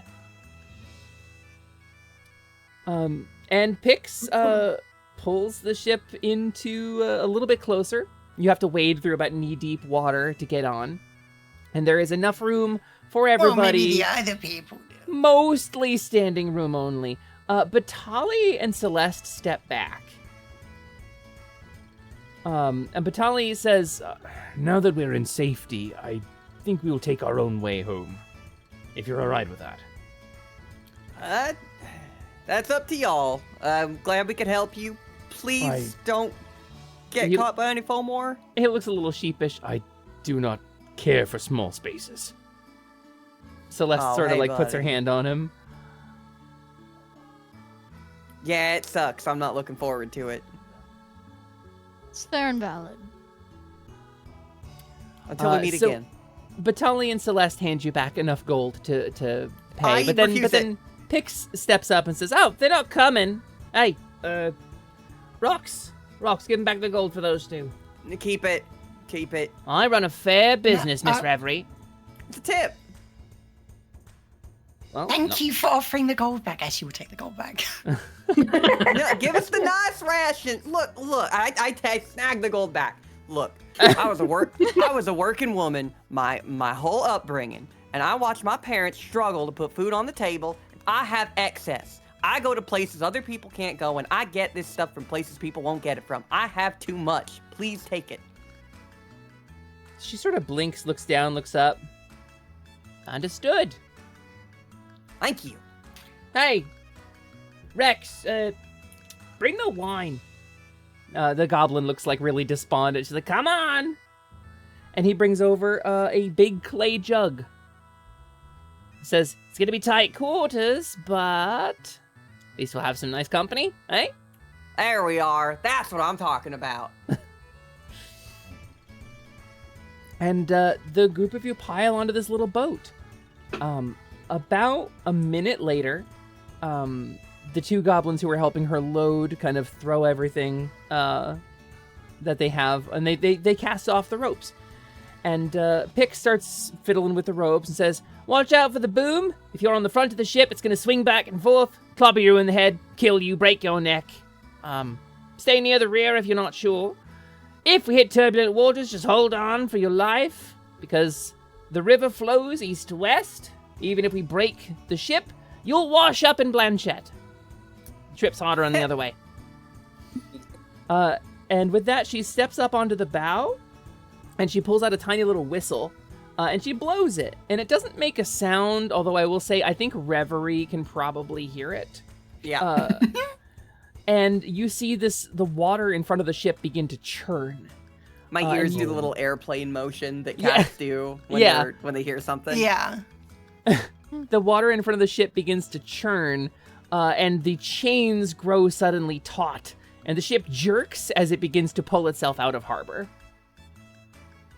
We're not going on sail. There's no wind down below, so we're going to be pulled by our friend, aren't we? You got got a thing down there? She Pulling actually the boat? pulls a fish out of the barrel and tosses it into the water in front of the ship. I do. That's Henry. Wonders never cease. Henry. Kania's just staring at Henry. Henry is a dark shape beneath the water. Henry's very large. Henry's about the size of the ship.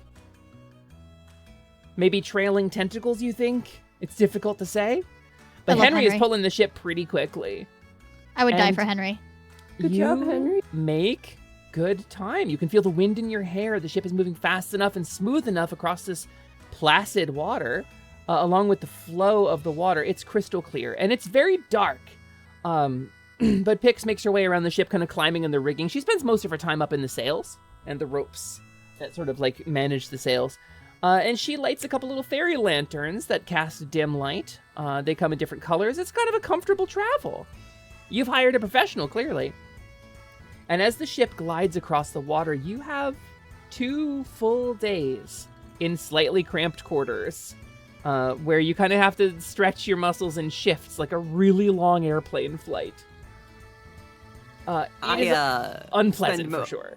I spend most of it going over different crest designs for my house with Aaron, because I'm very nervous about this kid falling off this boat. So there's a certain anxiety that no one's seen out of Reverie that she's displaying here with this mama cat attitude.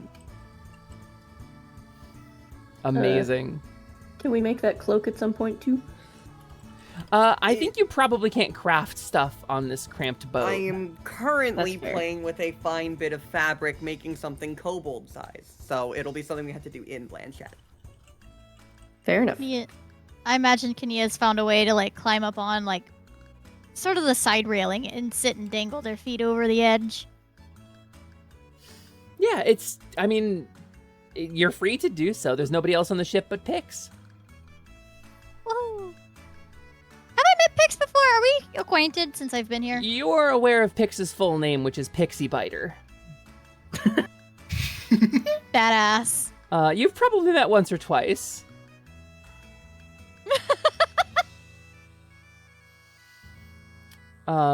Anybody else doing anything in particular?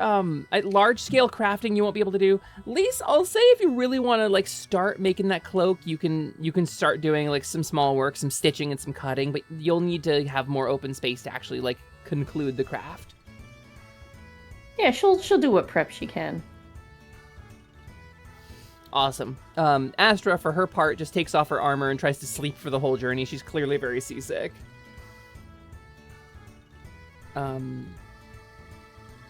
And with that, you glide out of the harbor in Caster's Cross and make your way into what's called the Cleric's Conduit, a vast, glimmering subterranean river.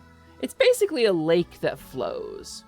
It's broad, like 50, 60 feet wide at the narrowest point. And you see dark shapes flapping overhead.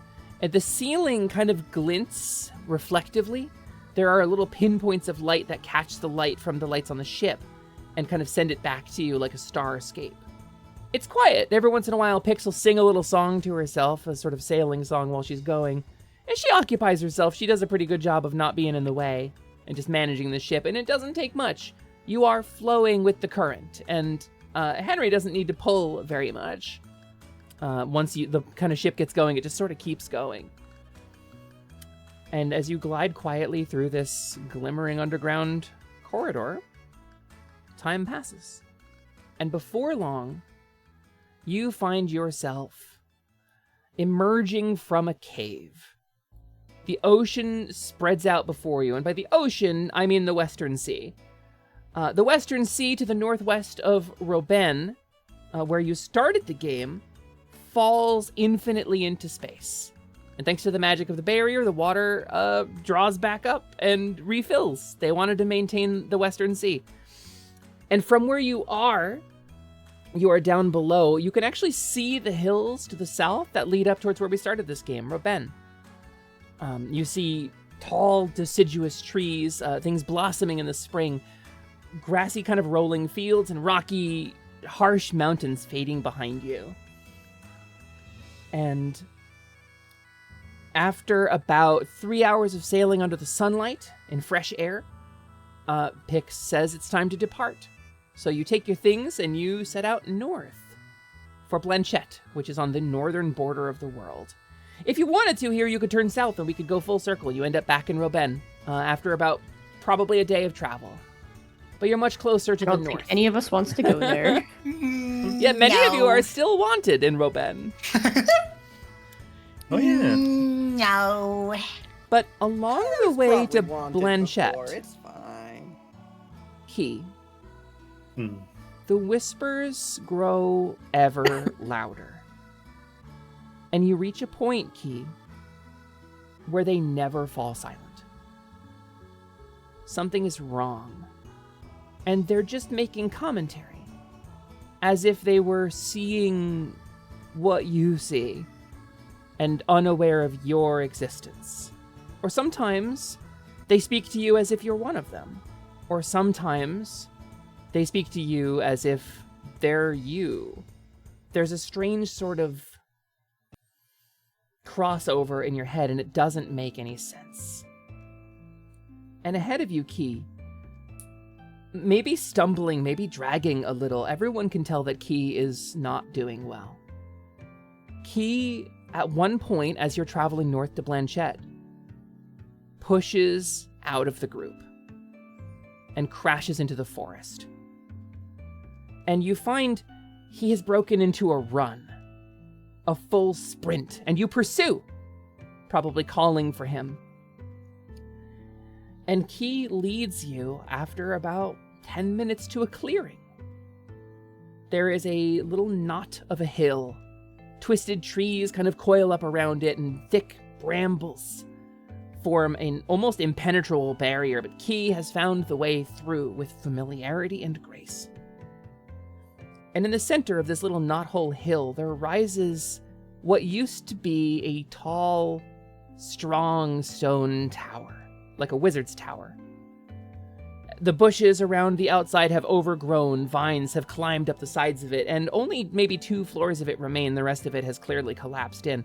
Key, the last time you saw this, it was tumbled. It was fully destroyed. You crawled out of a pile of stone. But here it is. It stands still. A floor and a half. The floor and a half that you woke up in the first time. Inside this floor and a half, you imagine you'll find the body of one Gandalf Herrick, the gnome who first activated you. But instead of finding the devastation you expect, Key, and the voices grow silent with surprise when you see this, you see the tower has been cleaned up and fixed and maintained. Wooden reinforcements hold up crumbling stone. There's a new door on the front. There are lights inside, and working in the garden out front is a kindly old tinker. It was the first face you ever saw. We're gonna wrap it there, I think. Yeah. What the fuck? Smiles. Boy, Uh-huh. anything but going to this gala. Listen, you gotta build it up. Mm-hmm. Oh, Welcome home, Key. we're home. Yes, but you can't just do that. What the hell? God. Woohoo! Ahoo! So we'll see what this means in a week. On Sunday, that is going to be June Gotta wait a 29th whole week. for episode 18 of Expanse Enduring. How y'all doing? Checking in. Are y'all boiling? I am melting. I am a It's puddle. warm here. Totally melting. Bit warm. It's really Bit warm, bad. bit warm. I'm sitting here in a hoodie like, I don't get it. I'm sharing my trade air you. conditioning with all of you. I'll trade you. But yeah, so that's I'm gonna snooze the ads here. Normally I like to do a little bit of post-mortem, a little bit of post-game discussion. I'm boiling and I would love to go soak in a cool tub right now. Yes. Same. Let's go find someone to raid. Let's Yeah, go yeah, yeah. find someone to raid. There's a bunch of people live that I could raid into, but if any of you have any suggestions, I'm happy to take one.